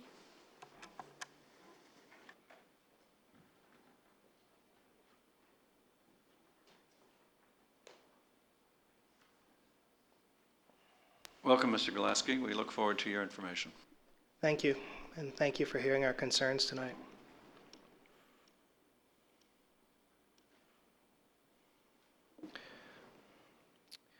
So it turns out when you hit forward on the mouse, it doesn't actually go that way. So let me see if I can move it. So, you know, you've heard a lot from my wife and from Linda and Daniela, and you've heard Steve's technical view. But you have to understand the context of what we're dealing with here on our street. And the context is that there are at least 5 material tree failures on our street in 15 months. And they've mostly been on the same side of the street, and they've mostly been the same kind of tree. And you can look at one tree in isolation, and you know, you can have one guy who's really qualified say it's, you know, a little bit here, another guy who's really qualified says a little bit here. But think about us and what we're dealing with here. So we're the yellow square. Those other red squares are the 5 trees that have fallen on our street in the last 15 months. Okay? This is not the history of Holyrood. This is not through many development cycles. This is 15 months. So let me just take you through a summary of what that looks like. First tree, 48 Holyrood. A large tree fell, damaging the rear deck, $100,000 in damage. Right next to us, 43. A large tree fell, destroying the rear deck. August 2016, 58 Holyrood. Large tree fell on a child's trampoline, as you heard. 68 Holyrood. Large tree fell on the roof above a child's bedroom. Number 5, major limb fell, crushing the fence and walkway on town property. Here's example number 1. This is immediately beside us, and really, if you think about it, the tree that caused us to go into this process with all of the energy and vigor that you're hearing tonight. Because, again, in not a materially damaging weather situation, just what one might consider even normal weather, this tree fell and fell right through the roof. And this is the situation. That tree, just so you understand, fell right through the bedroom of our neighbor's child. Right through the top of the roof, okay? And it's absolutely a blessing that nobody was in that room at the time, because there's no doubt that that person would have been killed. The damage to the house was so severe that the structural framing of the actual house was damaged. That's how much the tree weighed. This thing was so big that it actually made the front page of the Oakville Beaver, and as you see at the bottom of the slide, Oakville family escapes injury after tree plunges through roof of the house.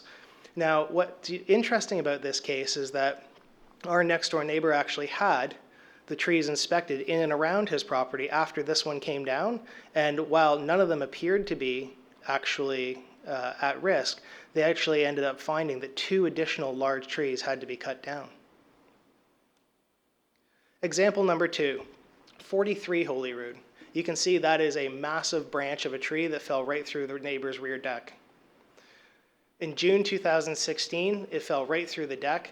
As you saw in the letter that was provided by our council, this is a tree that has a lot of history with the town and the town council. So the property owners advised us and showed us the documentation that they've actually provided 5 formal correspondence with the town about the risk associated with this tree. Most importantly, the town arborist came out, said the tree was safe, and 8 months later it fell through the deck with the picture that you saw. So the quote from the letter says, the town arborist visited our home in 2015. He said the tree was absolutely safe, in fact so safe that he would sleep on the roof to prove it. A high degree of confidence, I would say. 8 months later, a storm came up. We're moving lawn furniture under cover. We heard a noise, the tree came down, you saw the picture. 8 months. 58 Holyrood. This is the example that both Daniela and Linda were referring to.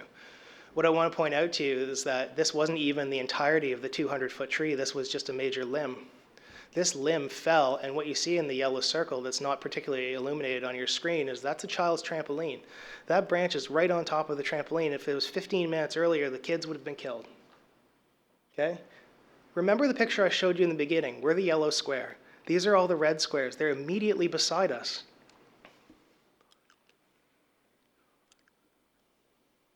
Tree number 4. This is an 80-foot tree, 3 doors up from us. An 80-foot tree fell from the backyard all the way into the back of the house. It damaged the deck, $35,000 to build an entirely new deck. Our neighbors are extremely supportive of us, given the fact that they actually had to deal with the exact same thing in their own house. And finally, on town property, entrance to Holyrood Park, as the new owners were taking possession from the old owners, they said, watch out for this tree, it's overhanging the house, and we're really concerned about it. It was in red oak, just like ours. During a storm, a major limb broke off, came right down through the deck, through the walkway, and had to be removed by the town. So I'll wrap up. And these are the things that I'd really like you to consider. So the first is stress. So as you've heard from my wife and you've heard from me and our neighbors, this tree situation causes significant stress to us. So to the questions that were asked, did we say that this is something that we want, like we want this tree to come down? After going through the arborist report, after looking at these situations, absolutely we did. Because as would you if it was overhanging your house. So there's absolutely no doubt about that. Like, it's our home. And we have to, as soon as the wind blows, we have to take our child and move him to a different room because branches fall, the trees come down, it happens. But most importantly, we, as Simon said at the beginning, we benefit in no way from this other than our own safety. We've already renovated our house. We're not expanding. We don't want a better view. We don't want anything that developers typically come and ask for from this town council. All we want is our own safety. We have a 55,000-pound weight hanging over the top of our house. The second point is subjectivity. So the one thing that I would ask you to consider is this. As I said, the town arborist, I'm sure, gave a very fair report. Steve Shelton, who's a town-approved and arborist and certified risk assessor, gave a very fair report. We're not talking about a situation where these two gentlemen are this far apart. It's a 53 versus a 49. We're this far apart. Okay? If it's 50, we get a conditional approval. We're this far apart after two people looking at these things independently. And the most important thing that I would say is that in the community services meeting, the town's own arborist, upon questioning, did actually state that there's a high degree of subjectivity that goes into the tree assessment process. We all know that to be true because it's a visual assessment of folks who are using their expert opinion. But the question is, how much certainty are we willing to bet on? Because what we're not betting on, what everybody agrees on, is that if the tree falls, people are severely injured, if not killed. Everyone agrees. The other thing is that the assessment, by definition, is based on normal weather. Well, wait till you hear what normal weather is. It's not very normal based on our current experience. And so when you ask us, is normal weather an acceptable risk for us? Absolutely not, because how many times has it been not normal weather just in the last number of months? We know that that's not a realistic risk. The third thing is context. The one thing I would say is that when the town arborist did their report, they wouldn't have had, nor probably should they have, full knowledge of all the trees that have fallen on our street, because their job is to come and look at our tree. Their job is not to look at the totality of Holyrood. That's why we're here. That's why you have given us this process. And so they wouldn't know that we had 5 large trees fall and cause material damage in 15 months, mostly on the same side of the street, mostly all red oaks, all the same type of tree with limited exception. And so the thing I would say is that we're just appealing to your judgment here. We have 2 people, 2 certified arborists who are this close. There's a material risk no matter what. This tree's coming down. It's coming down this year, it's coming down 10 years from now or 20 years from now. There's only one way a tree can come down of this size, it has to fall. We know it's gonna happen, and if it falls, you saw the canopy and you saw the tree that's right over our house, Daniela's house, and our other neighbor's house. So all we're saying is, for 3 subjective points, we're not challenging the bylaw, this is a case-by-case issue. For 3 subjective points, we're just asking for a conditional approval. Thank you for your time. Don't run off, you might get a question. Oh, look, there's a few. Councillor Knoll? Thank you, Worship. Oh, operator error. Just a point of clarification, my questions to your arborist weren't to undermine the concerns of you and your spouse. They were more anything to validate the technical reasons why he wrote the report, because it concerned me that he said that the concerns of the resident were weighted in that, and I want to know that's a technical validation, and that's what I was coming from, or where I was coming from. If I may, I just want to point out, because I don't think it was raised in the response, that the concerns of the homeowner, I believe, and I can be confirmed, are actually part of the standard of International Society of Arborists. I understand that. I was just trying to understand the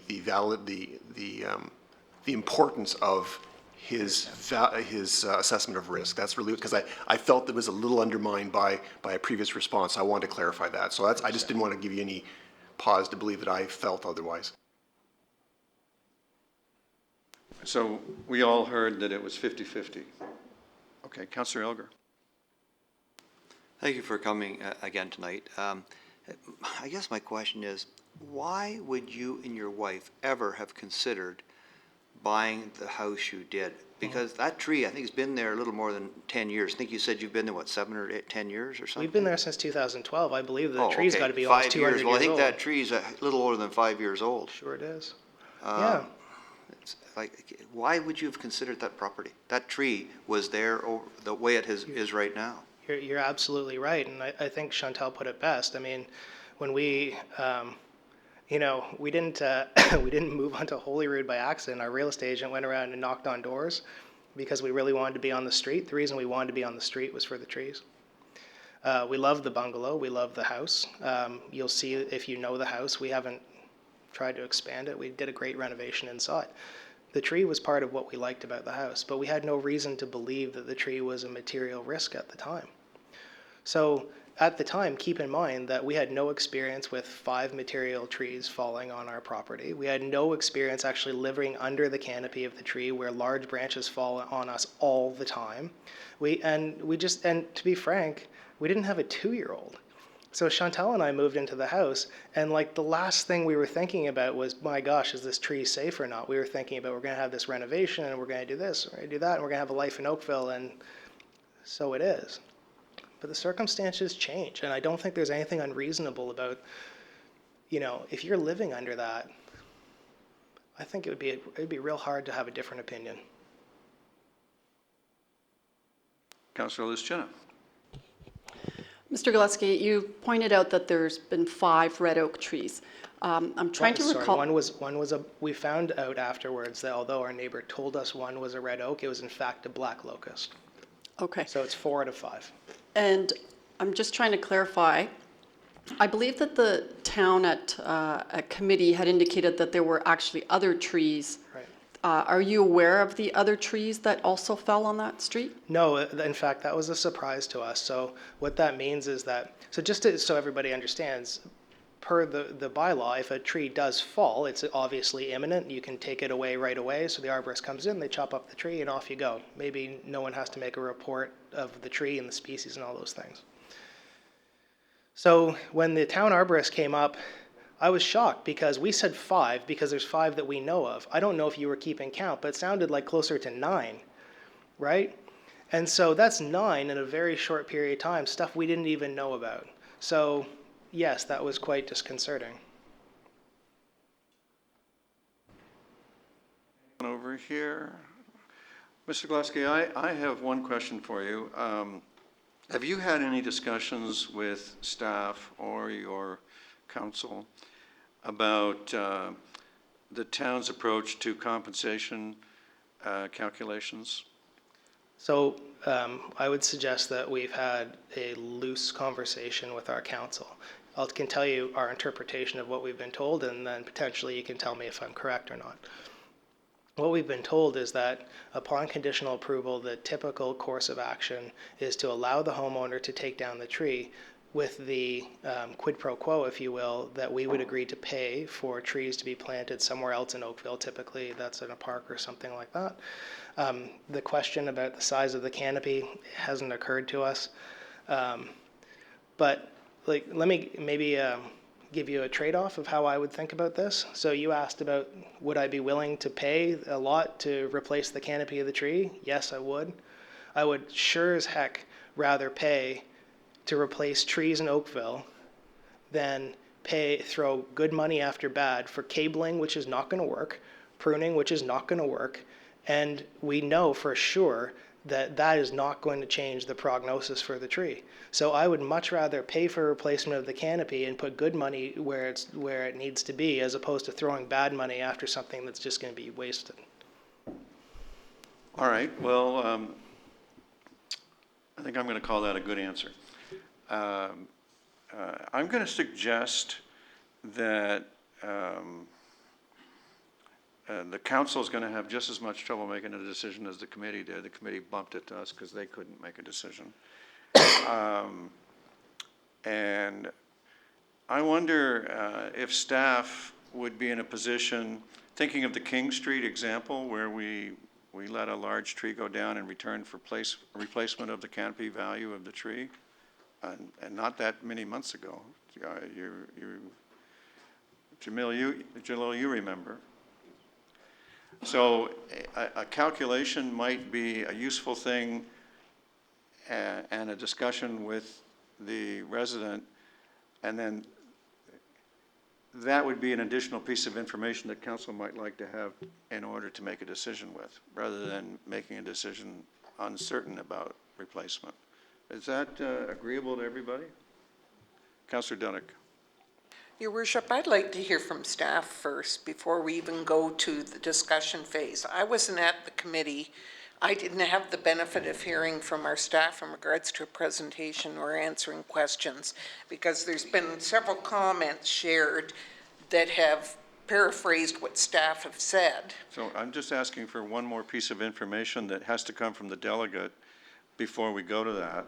I'm not asking you to make a decision. Okay, my understanding was when the legal counsel made reference to they'd be open to discussion, I thought the bylaw was quite clear. It stipulates they need to replace for canopy. It's not open for discussion. I'm just mindful of the case where the applicant exceeded the requirements of the bylaw. I see. Okay, thank you. I just didn't want there to be any misleading that we say, okay, we'll give you this or we'll give you that. Okay.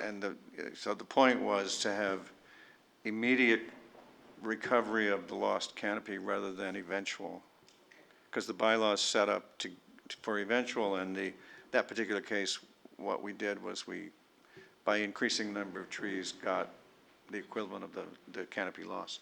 So I'm just saying that we could hear from our other delegation on our other topic while a short discussion was had between the delegation and staff.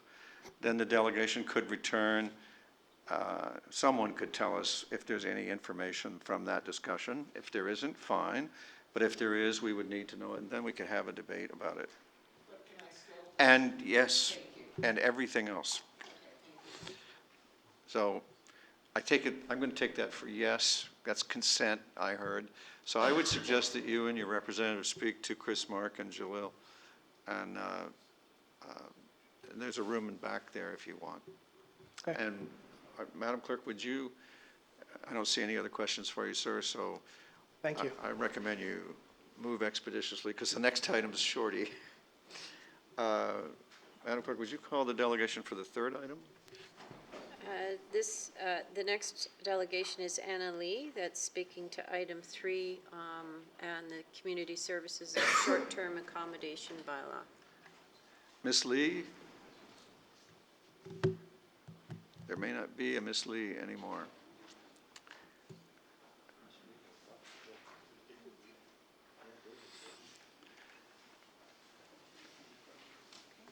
All right. Well then, Council, I would ask you to turn to the Community Services Committee report, and I would look for a mover and seconder for the balance of the Community Services report, except for item 2. Councillor Lischina? Councillor Hutchins? All in favor? That's adopted. And now I would ask for a mover and seconder for Administrative Services Committee's report. the pieces we didn't deal with already. Councillor Knoll and Councillor Lapworth, all in favor? That's carried. Thank you.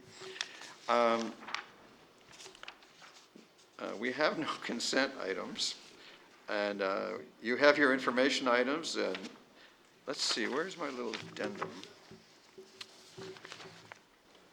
We have a Heritage Oakville Advisory Committee addendum.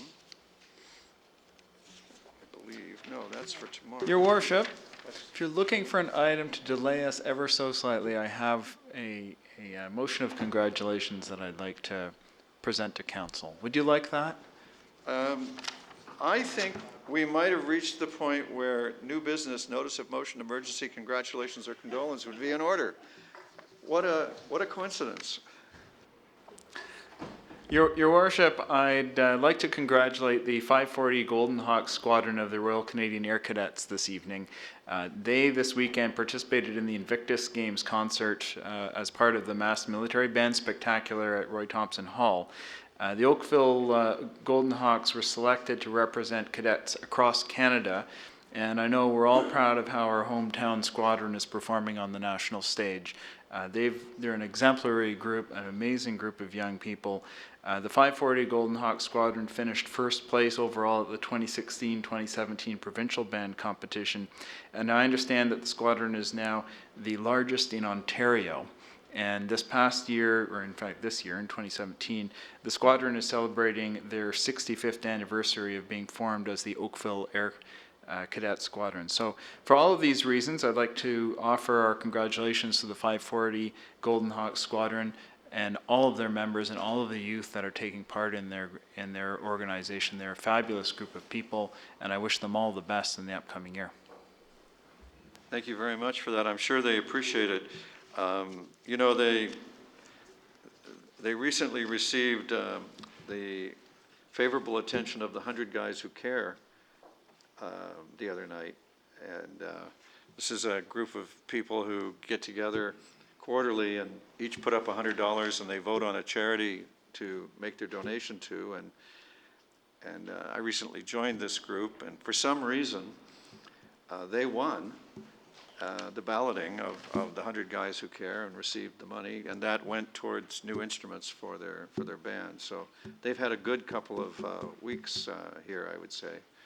Councillor Robinson. Your Worship, this is probably out of order. I did try to get your attention when you were dealing with the community services a minute ago, and I'm not shown as being at that meeting, both at the regular meeting or the confidential one. For some reason or other, my name is totally omitted. I'll ask the clerk to correct that. That's She's fine. promised to do it. Okay.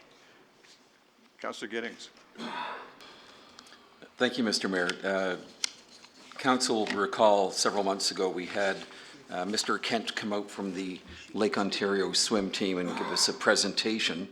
In our council package that we received from the clerk last week, there was a lengthy proposal in there. So I've got a request for a report this evening that staff be directed to report back on the proposal received by the Clerk's Department on September 14th regarding a plaque and patio at the Tow Wharf building, and that this be received back to council no later than the second quarter of 2018.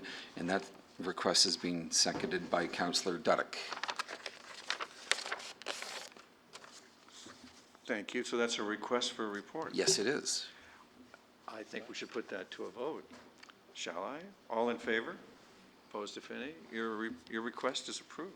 And I have another one. Well, let's see. There's more. Let's see if you get as much success with this one. Councillor Hutchins is seconding this. We've both had conversations with a resident at 1063 Argyle Drive, and further to discussions that have been held with the property owner at 1063 Argyle, I'd like to ask that staff be directed to report back to the Community Services Committee regarding the homeowner's request for an encroachment agreement prior to the end of fourth quarter 2017. Discussion? All in favor? Opposed? Carried. You want to go for another? You're on a roll. Would you like, Council, would you like to pass the bylaws 2017, 63, 72, 77, and 83? We'll just hold the confirmatory bylaw for later. If so, I'd like a mover and a seconder. Moved by Councillor Hutchins. Is Councillor Robinson seconding? Draw to your attention that I seem not to have made out a... Well, go ahead. It's one of those information items that I wanted to separate and have staff report back on the same type of a situation. It's page 44, item number 10, Harold Acres. I've discussed this with the staff, and Colleen Bell's been involved in this issue as well, so I'm bringing it forward and asking staff to report back on it. Do you have a seconder for your request for report? I don't think so. I mean, it'd be Can nice if I Councillor did. Robinson get a seconder for his request for report? Councillor O'Meara is your friend in need, Councillor Robinson. All in favor? Opposed, if any? Request granted. You're on a roll. You want to go for more? All right. Moved by Councillor Hutchins and seconded by Councillor Robinson, the 4 bylaws I mentioned a second ago. All in favor? Opposed, if any? The bylaws are adopted. We just await the little bit of information I asked for on this item that's outstanding, and then we'll have staff present their information, and Councillor Dudek can ask questions. Do you want me to go check in? Why don't you tell them that their time's up?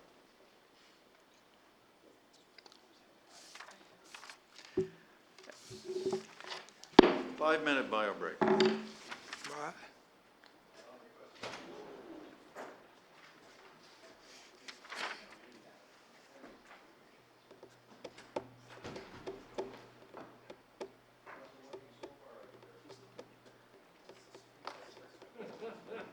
There's the wrestling match out there. See, this is what I'm... They're coming, they're coming. Guy, he's trying to get a rebate on his fees for Bronte Harbour. Because he couldn't get in? Well, no, he was in, but he's sick and everything else. He's got cancer, and I don't know. He's been talking to me, he's been talking to Colleen. Colleen said to do it this way. Yeah. Well, that was good. They got that Alma, the lady on Butterfly Drive as well. She wanted me to pull her petition tonight. Remember, she was encroaching on, and you said you'd second it if we needed to, but Dan Cozy was able to figure out a way around it, so I didn't really have to do that.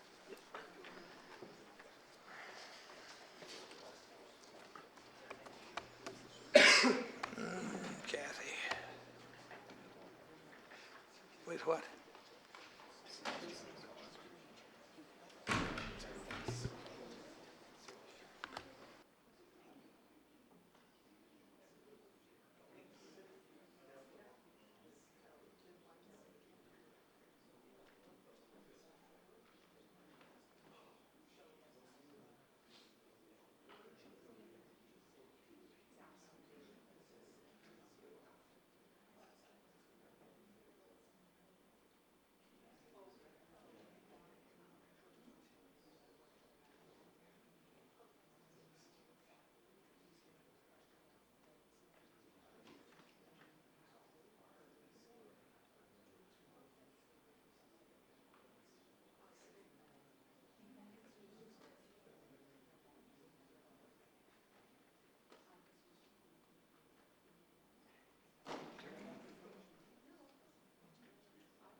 All right, thank you, everybody. We're calling the meeting back to order, and we're back to the Community Services Report item.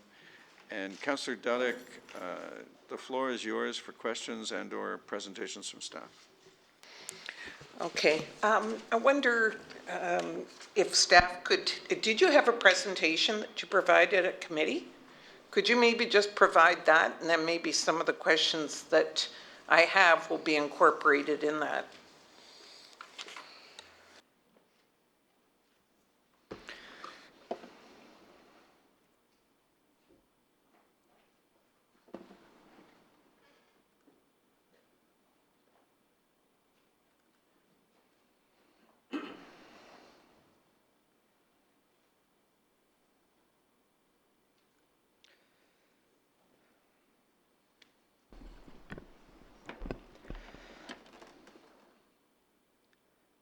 Through your worship, thank you for giving me the opportunity to present it.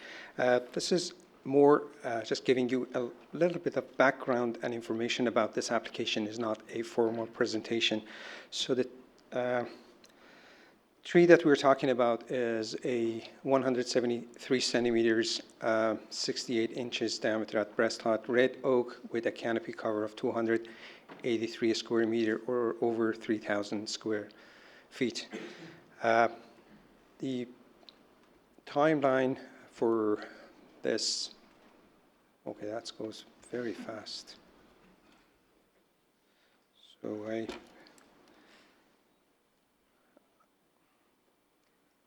I am not in a rush at all, so I'm just, okay, so one. Okay, the timeline of the tree permit, we received an email from Mr. Galaski. He was very concerned about the safety of the tree in his backyard. The same day we provided the service because we were concerned about the urgency of the tree that needed to be removed. On April 11, we informed the applicant that the tree is not hazardous by definition, and if they apply to remove the permit, the application would likely be denied. On May 1st, the application to remove the subject tree was received, and on May 12, an email after doing the assessment by the town, a qualified tree risk assessor and arborist informed Mr. Galaski that due to the review of the application, his application for tree permit was denied. On May 24th, the letter of appeal was received to the town. The town scheduled for July 10th and August, but it was deferred due to the request of the lawyer of the applicant. And September 14, a basic tree risk assessment form was received from Mr. Galaski's legal firm, identifying the tree as being hazard or high risk. What I want to actually discuss is, or just a little bit of information, removal of hazard trees and removal of non-hazard trees under the old bylaw. Because we received the application on May 1st, we processed that under the old bylaw. There are two different processes, and I think it's just you mentioned about this differences of process and you asked questions about that. Maybe this is not any new information for you. For hazard trees, the only thing that they needed to do is submission of a notification form. There's no permit and no confirmation by the staff or the town, and they could have removed the tree within 24 hours. Removal of non-hazardous tree requires submission of the tree permit application form and pay the applicable fee, and then the town has the right to either approve with condition or approve without condition, or deny the permit application based on a scoring system that developed to minimize the subjectivity of making the decision by town staff. The other point that I want to mention is about, I was in a site actually not relevant to this case, but I noticed about the trees. There are 4 pictures here. All of them are large trees, all of them very close to the targets. Here, all of the cases are houses, and we focused a lot on consequences of failure and the likelihood of tree failure impacting the target, which is the house. What we didn't pay enough attention is the most important piece, which is likelihood of the failure. And the likelihood of failure for all of those examples, none of them are 84 Holyrood, are improbable to possible. Even though all of them, the likelihood of tree impacting the target or the house, they're high. They're very close to the houses, as you can see. And definitely, if they fail, they're going to impact the target. And the likelihood is high. And also, the consequences of failure for all of those cases are severe. But because consequences of the failure is severe and likelihood of tree impacting a target is high, is not going to make a high-risk trees. That's the likelihood of tree failure, which influence your assessment. And none of these trees actually are high-risk trees based on the methodology that ISA provided to all the tree risk assessor, and we used that, and the arborist used that too. So the other point that I want to make is this is actually what the arborist assessment was concluded. The arborist believed that the likelihood of tree failure is probable. Probable means it is expected during normal weather condition. What we have to use is this best management practice. This is saying that you consider Beecroft scale for gale to 88 kilometers per hour. Anything below that you consider normal. Anything above that you consider extreme. And when the wind is extreme, meaning above that gale force, which is 88 kilometers, even healthy parts of the tree can fail. So town assessed that, and we believe that trees failure are not expected during normal weather condition or below that wind velocity. The arborists believe that failure is expected during normal weather condition. So since April 4th, we did have 81 incidents of tree wind above 50K. We never had wind above 88. So this is one area that everyone was asking question about what is normal, what is not normal for Oakville. That is what we are directed to do under this guideline. And the next one is town's assessment. We believe that the likelihood of tree failure is possible. We believe that the risk rating is based on the assessment is moderate risk or medium risk. And mitigation is not eliminating hazard. Mitigation, it is said in the book, it's reducing the hazard to a level lower. You can never eliminate hazard because the trees in urban area always imposes to some degree. And I can also concur and confirm what the arborist said. Yes, the owners of tree and level of acceptable risk is important too. That's about some information that, and I question and it does, okay. Councillor Duddick. Thank you. Through you, Your Worship. There was mention in the delegation regarding the fact that you were not aware of the trees that had been compromised or fallen down in the area. Does that factor into your decision making? I know each tree is based on its own merits, but having listened to row trees where the integrity of a tree is greatly impacted by the amount of trees before it and after it, when it's been a long row of trees that are very tall. In this case, do you base your risk or whatever on the fact there's been other trees falling in the area that are of similar type, shall we say, with the exception, I think they said one. So does that factor into it?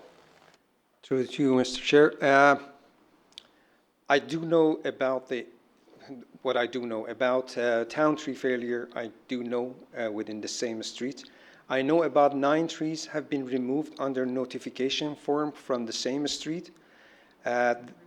Removed. I do not know whether any of those 9 trees had some incident or were all private trees.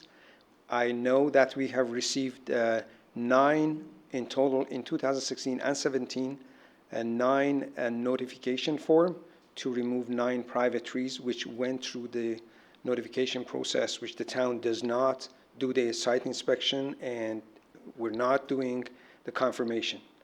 9 plus the 2 trees, town trees, have been failed, the same streets. If the trees surrounding a big trees are sheltering that trees, that should be considered. Based on the size of the trees that have been removed under notification, I believe all of them were smaller than this tree. I believe this tree has been and is the most dominant tree within the neighborhood, sheltering other trees. Do you happen to know, and again, I appreciate the fact that maybe you weren't asked to give an assessment on the other trees, you took the arborist report. Do we have any figures regarding whether or not they were associated with a development process or a building process, or were they all for hazardous requests, is what I'm asking? Through you, Mr. Chairman, I cannot answer this question, but because I don't know how many of those notifications were attached to a site alteration. Councillor O'Meara and then Councillor Chisholm. Thank you, Your Worship. It seems to me that there's an inordinate number of trees on this street falling. So why is that? Is there something wrong with the soil? I noticed in the gentleman's picture, it looked like the trees were down that gully. Is there too much moisture? I've heard that the wind comes off the lake and maybe that's even stronger than where our points of measuring are because it acts as a bit of a wind. Can you tell us what's going on and if there's maybe something I'm not getting? It just seems like a very inordinate amount of trees in a short period of time to be falling or to be going down on people's balconies and homes. To you, Mr. Chairman, it is very difficult to comment on that question rather than saying that there has been many development applications within the same street, whether they are directly correlated to changing of the subgrade or changing of any structural roots.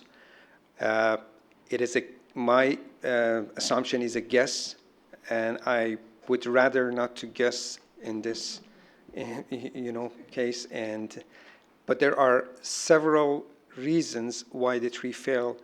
The simple one is construction, development, cutting the structural root of a tree.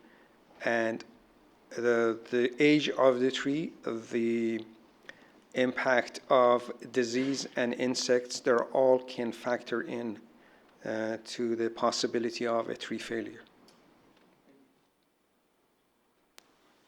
Councillor Chisholm and then Councillor Giddings. Yes, just for clarification, you said that this tree at the back of the residence here is protecting the other trees.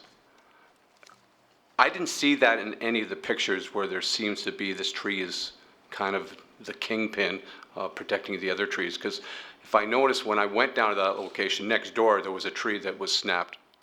So I'm not sure if that is valid or that's just a professional opinion. To you, Mr. Chairman, I should correct myself, my apology. I should have said that if there are trees surrounding that tree would have been and will be a shelter for others. And I am not in the position to tell you whether surrounding that large tree there are other trees that are using that tree as a shelter. Councillor Giddings. Thank you, Mr. Mayor. We heard earlier from a delegation saying that the water table, they believed that that's been altered somehow as a result of the development. We probably share the same alluvial silt or sand in our area as they do on Holyrood. Is it possible that development altering the water table has them sitting in wet feet all the time, or that would weaken root structures? Is that one of the possibilities? Through you, Mr. Chairman, that can be a possibility, but lowering the water table, the first thing that they affect is the health of the tree, then the structure. So I can say that if the water table and the construction is the main reason, that we should see that in the health of the tree when the trees are healthy, and there should be other reasons, such as development and severing structural root of the trees. Thank you. Councillor Elgar. Thank you. Just for my own clarification. So, like, I think of an old tree like that, that the cambium on the outside is actually the living part of the tree. The inner part of the tree is like a heartwood, and the heartwood is the solid part, and it will not rot, I thought, unless the outer part of the tree is dying. That there cannot be rot in the hardwood unless the outer part of the tree is in fact dying. Is that true? And do you notice that on this tree? Through you, Mr. Chairman, we do have more internal decay than internal decay with open cavity. So there might be an internal decay without any signs and symptoms from outside. A level 2 assessment cannot identify internal decay. You need to do a resistograph test to see whether the tree is hollow or not. However, internal decay is not going to impact the structural integrity of the tree to that extent. There are studies shows that 30% hollow tree reduces the structural ability to less than 10%. However, because your question was about the internal decay, not having an open cavity is not an indication that the tree is solid from inside. Okay, so you raised a good point. You said you would have to do a different level test, a resistograph? Through you, Mr. Chairman, that is called level 3 assessment, when resistograph is one of the methods. How much does that cost to do? Through to you, Mr. Chairman. Just ballpark. I'm just. For the town, it's the matter of time. For that tree, it's going to take about 4 to 5 hours. I don't know how much the arborists are charging for 4 to 5 hours of work. It's an interesting case because it may help us to analyze, because this is really the first case we've had since the new bylaw came into effect. And I'm wondering whether maybe we should do that. It would be a good test case.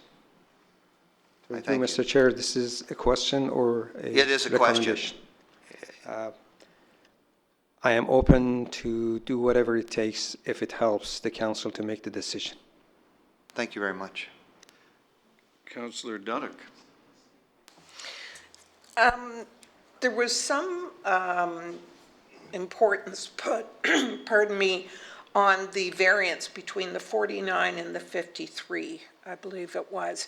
Do we have, when we crafted the bylaw, when we put all that time and effort into it, did we give a certain percentage one way or the other way? You know how sometimes people use for a measurement saying it falls within this margin, plus or minus, it's deemed, you know, that you're in agreement. Did we ever do anything like that? Did we specifically hold to a number and anything above that was deemed worthy of saving? To you, Mr. Chairman, between 30 to 50, that range are approved with condition. We have to have a point for not approved with condition, which is denied. That is above 50. And I was appreciative of you showing the other pictures with the trees. I've got like 3-4 trees that are right up against our house.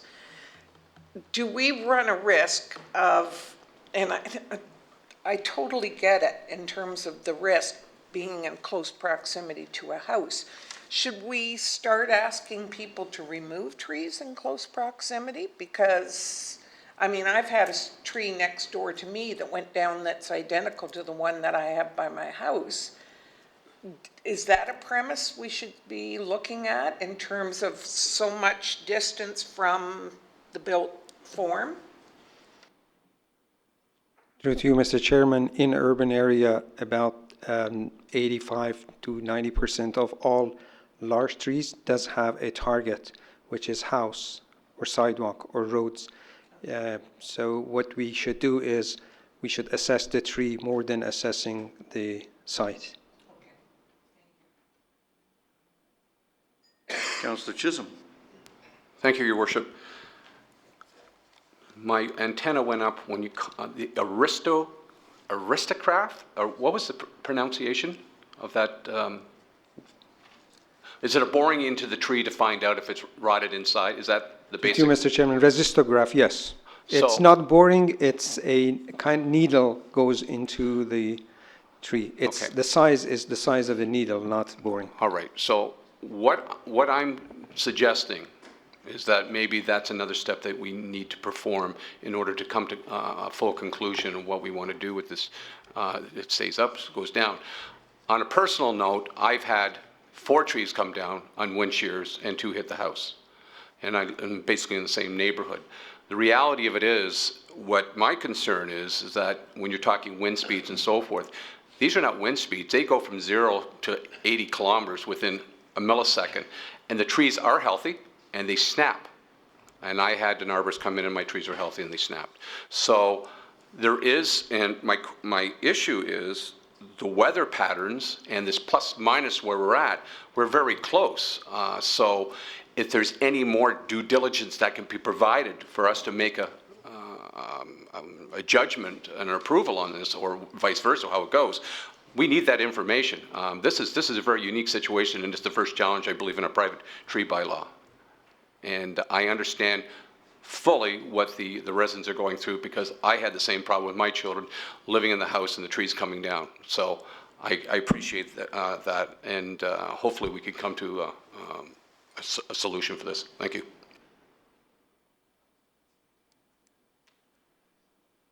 All righty, is there any other information for council to be provided on this? Councillor Lapworth, sorry. Thank you, Mr. Mayor. I'm interested to know more about the cabling process, if you could tell me about that, how that would work in a tree this particular size. Through to you, Mr. Chairman, what the town tree qualified tree risk assessor recommended is pruning, deadwooding, and installation of a cable, which in the report said a steel cable, but we actually changed that to copper cable to avoid the lightning strike, because putting a lightning protection for the tree is costly, and we believe that we cannot force any additional cost to the owner of the tree.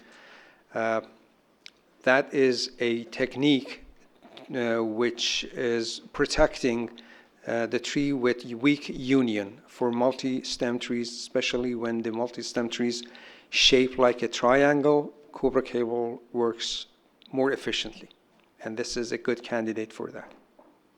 Okay, thank you. Now, for example, how far up the tree would the cables be attached? Through to you, Mr. Chairman, I believe the arborist provided that answer, which is for this tree, if it is 100 feet and the weak point is at 3 feet, then you divide 97 by, multiply that by 1.1 over 3, which is going to be 75, about 75 feet from the ground. Okay, and how far from the base of the tree would these stakes be? Through to Mr. Chairman, can you please repeat the question? So you're going to attach the cables to the top of the tree, okay, and then they... No, through to Mr. Chairman, they're connecting. They're connecting the tree, the 3 branches, the 3 main trunks, to each other. There's no guy wire. There's no connection to the ground. Okay, that's fine. Okay, thank. So is there a hand over there? So I just wanted to know if we got any information as a result of the consultations. Is there any information to share with the council? Through to you, Mr. Chairman, yes. We factored some of the information provided within this meeting. We factored the level of acceptance by the owner of the tree, which should be considered in not in tree risk assessment, but in management options. So I explained to the arborist that we never biased our risk assessment based on the sensitivity of the owner of the tree. However, we do consider that in management option and mitigation. The agreement is treating this tree as a tree that can be removed with condition, and the condition to be enforced under the new private tree bylaw, which is planting 17 trees.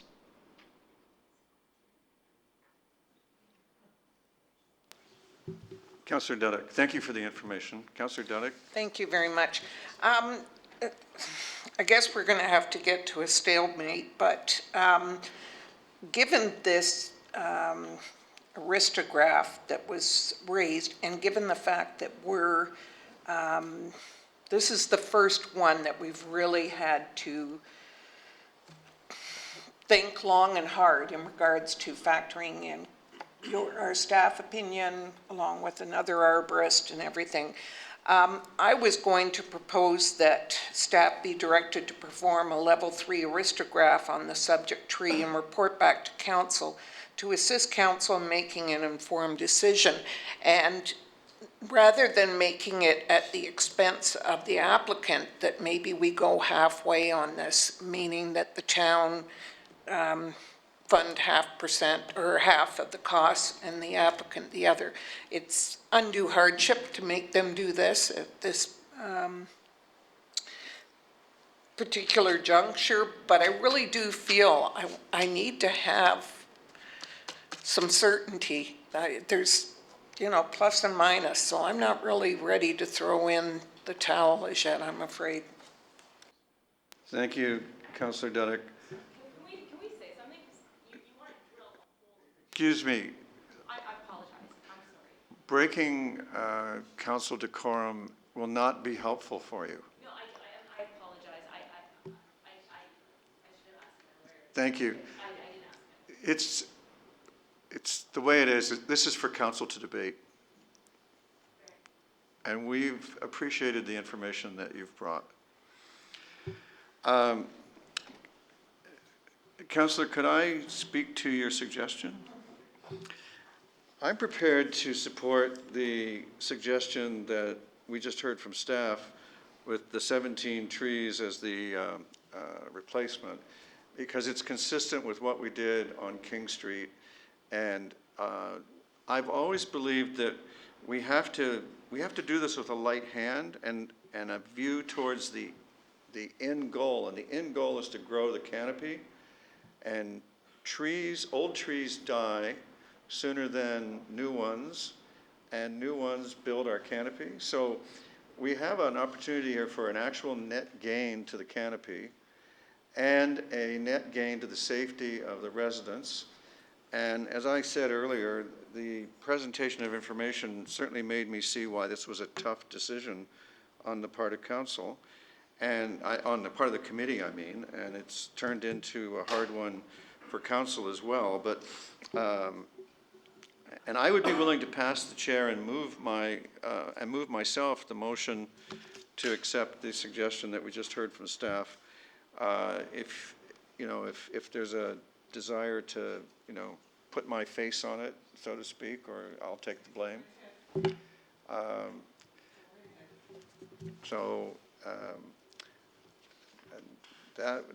Whoever's taking it. Councillor Lischina, I think you get to chair again. Thank you, Your Worship. Yes, September is my month to chair if you are unable to, so I will give you the floor to make your motion. Thank you. I move that we suggest, that we approve the suggestion we just heard from staff with respect to conditional approval based on the 17-tree replacement. And I hope for a second. Is there a seconder? Councillor Hutchins? And there's discussion. I sort of spoke to it, introducing it, and if I speak much longer, we'll have to go past the hour, so I'll stand or fall on your mercy. Are there any questions? Councillor Dudek? Not questions. I just would like to go on the record as not in support of the motion. I feel this is kind of getting to be like, let's make a deal. And I have a problem with that in regards to when we went through the private tree bylaw process and we listened to so many people, especially in the south area of Oakville where the larger mature trees are situated, we heard over and over from people that said, you cannot replace a 150-year-old tree. You cannot replace a 200-year-old tree by putting new trees in their place. You're not, by the time we get to that canopy, we're so far out, it's not, you know. And like I say, I really have a problem that we seem to be selling out by making a deal versus exploring another option before we get to that point. I will not be supporting. Councillor Algar? Madam Chair, can we have a recorded vote on this item when it comes time for the vote? That can be arranged. Any other questions? Councillor Adams? Can our staff just be really clear about what the 17 tree replacement means? What happens if council approves this motion? How do the 17 trees get paid for? How do they get planted? Where do they get planted? All of that. To Mr. Chair, the 17 trees came from the new bylaw. For every 10 centimeters diameter of breast height of any tree, one replacement tree should be planted. 173 centimeters diameter of breast height of this tree divided by 10 is 17 trees. And 17 trees can be planted within the same property or any other property that the applicant has the authorization to go and plant trees or the consent of the homeowner to plant within the town of Oakville, or if they're not capable of providing the room for 17 trees, $300 per tree to be paid to tree replacement fund of the town, and the town plants those trees within the same ward, if not within the town of Oakville. And those would be our standard street tree style size? What stature tree do we get? Through you, Mr. Chairman, each tree for us is 60 mil caliper tree, our standard size. Councillor Newell? That was actually my question was with respect to the cost and the caliper size of the tree, but I would like to make a comment when everybody's had a chance to do questions. We have another question from Councillor Algar. Thank you. Through you, Madam Mayor. Can you tell me what the canopy is of that red oak tree today? Canopy cover? Over 200, through you, Mr. Chairman, over 260 square meter canopy. 260 square meters. What is the current canopy of this 60 millimeter caliper tree? Just so I can put it in perspective of this canopy. Through you, Mr. Chairman, it is 1.2 square meter of canopy. Oh, per tree? Yes. So we're going to get almost 20 square meters. We're only short 240. That's basically the canopy. Through you, Mr. Chairman, since 2008, we have not factored the instant replacement of the lost canopy. We considered the growth to 2057 following the town initiative to meet 40% canopy cover for the town of Oakville. This 17 trees by 2057 will have larger canopy than the existing tree. So, what is our death rate of our trees that we're planting today? Through you, Mr. Chairman, 5.6% average on all landscapes in the town of Oakville. 5%. And that's street trees too, 5%?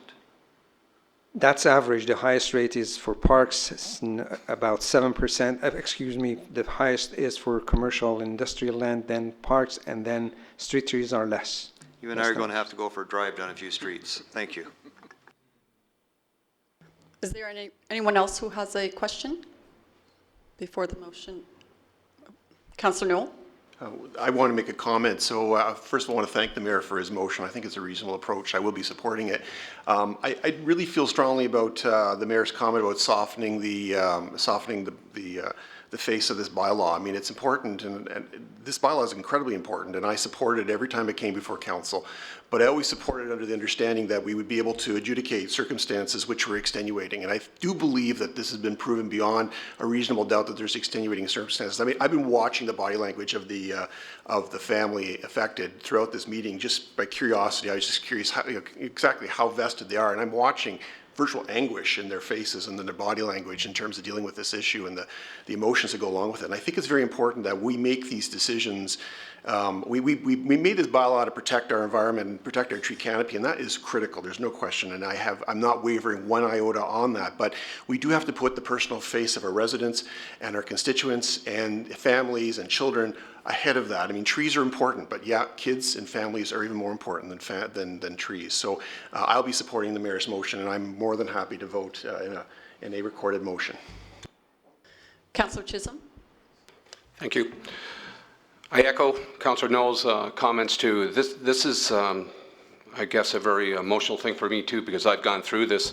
And to give you some past experience too, when I was with the town, we had a tree come down on Oakville Estate one night before we had a large event, and when the tree came down, it was totally rotted on the inside.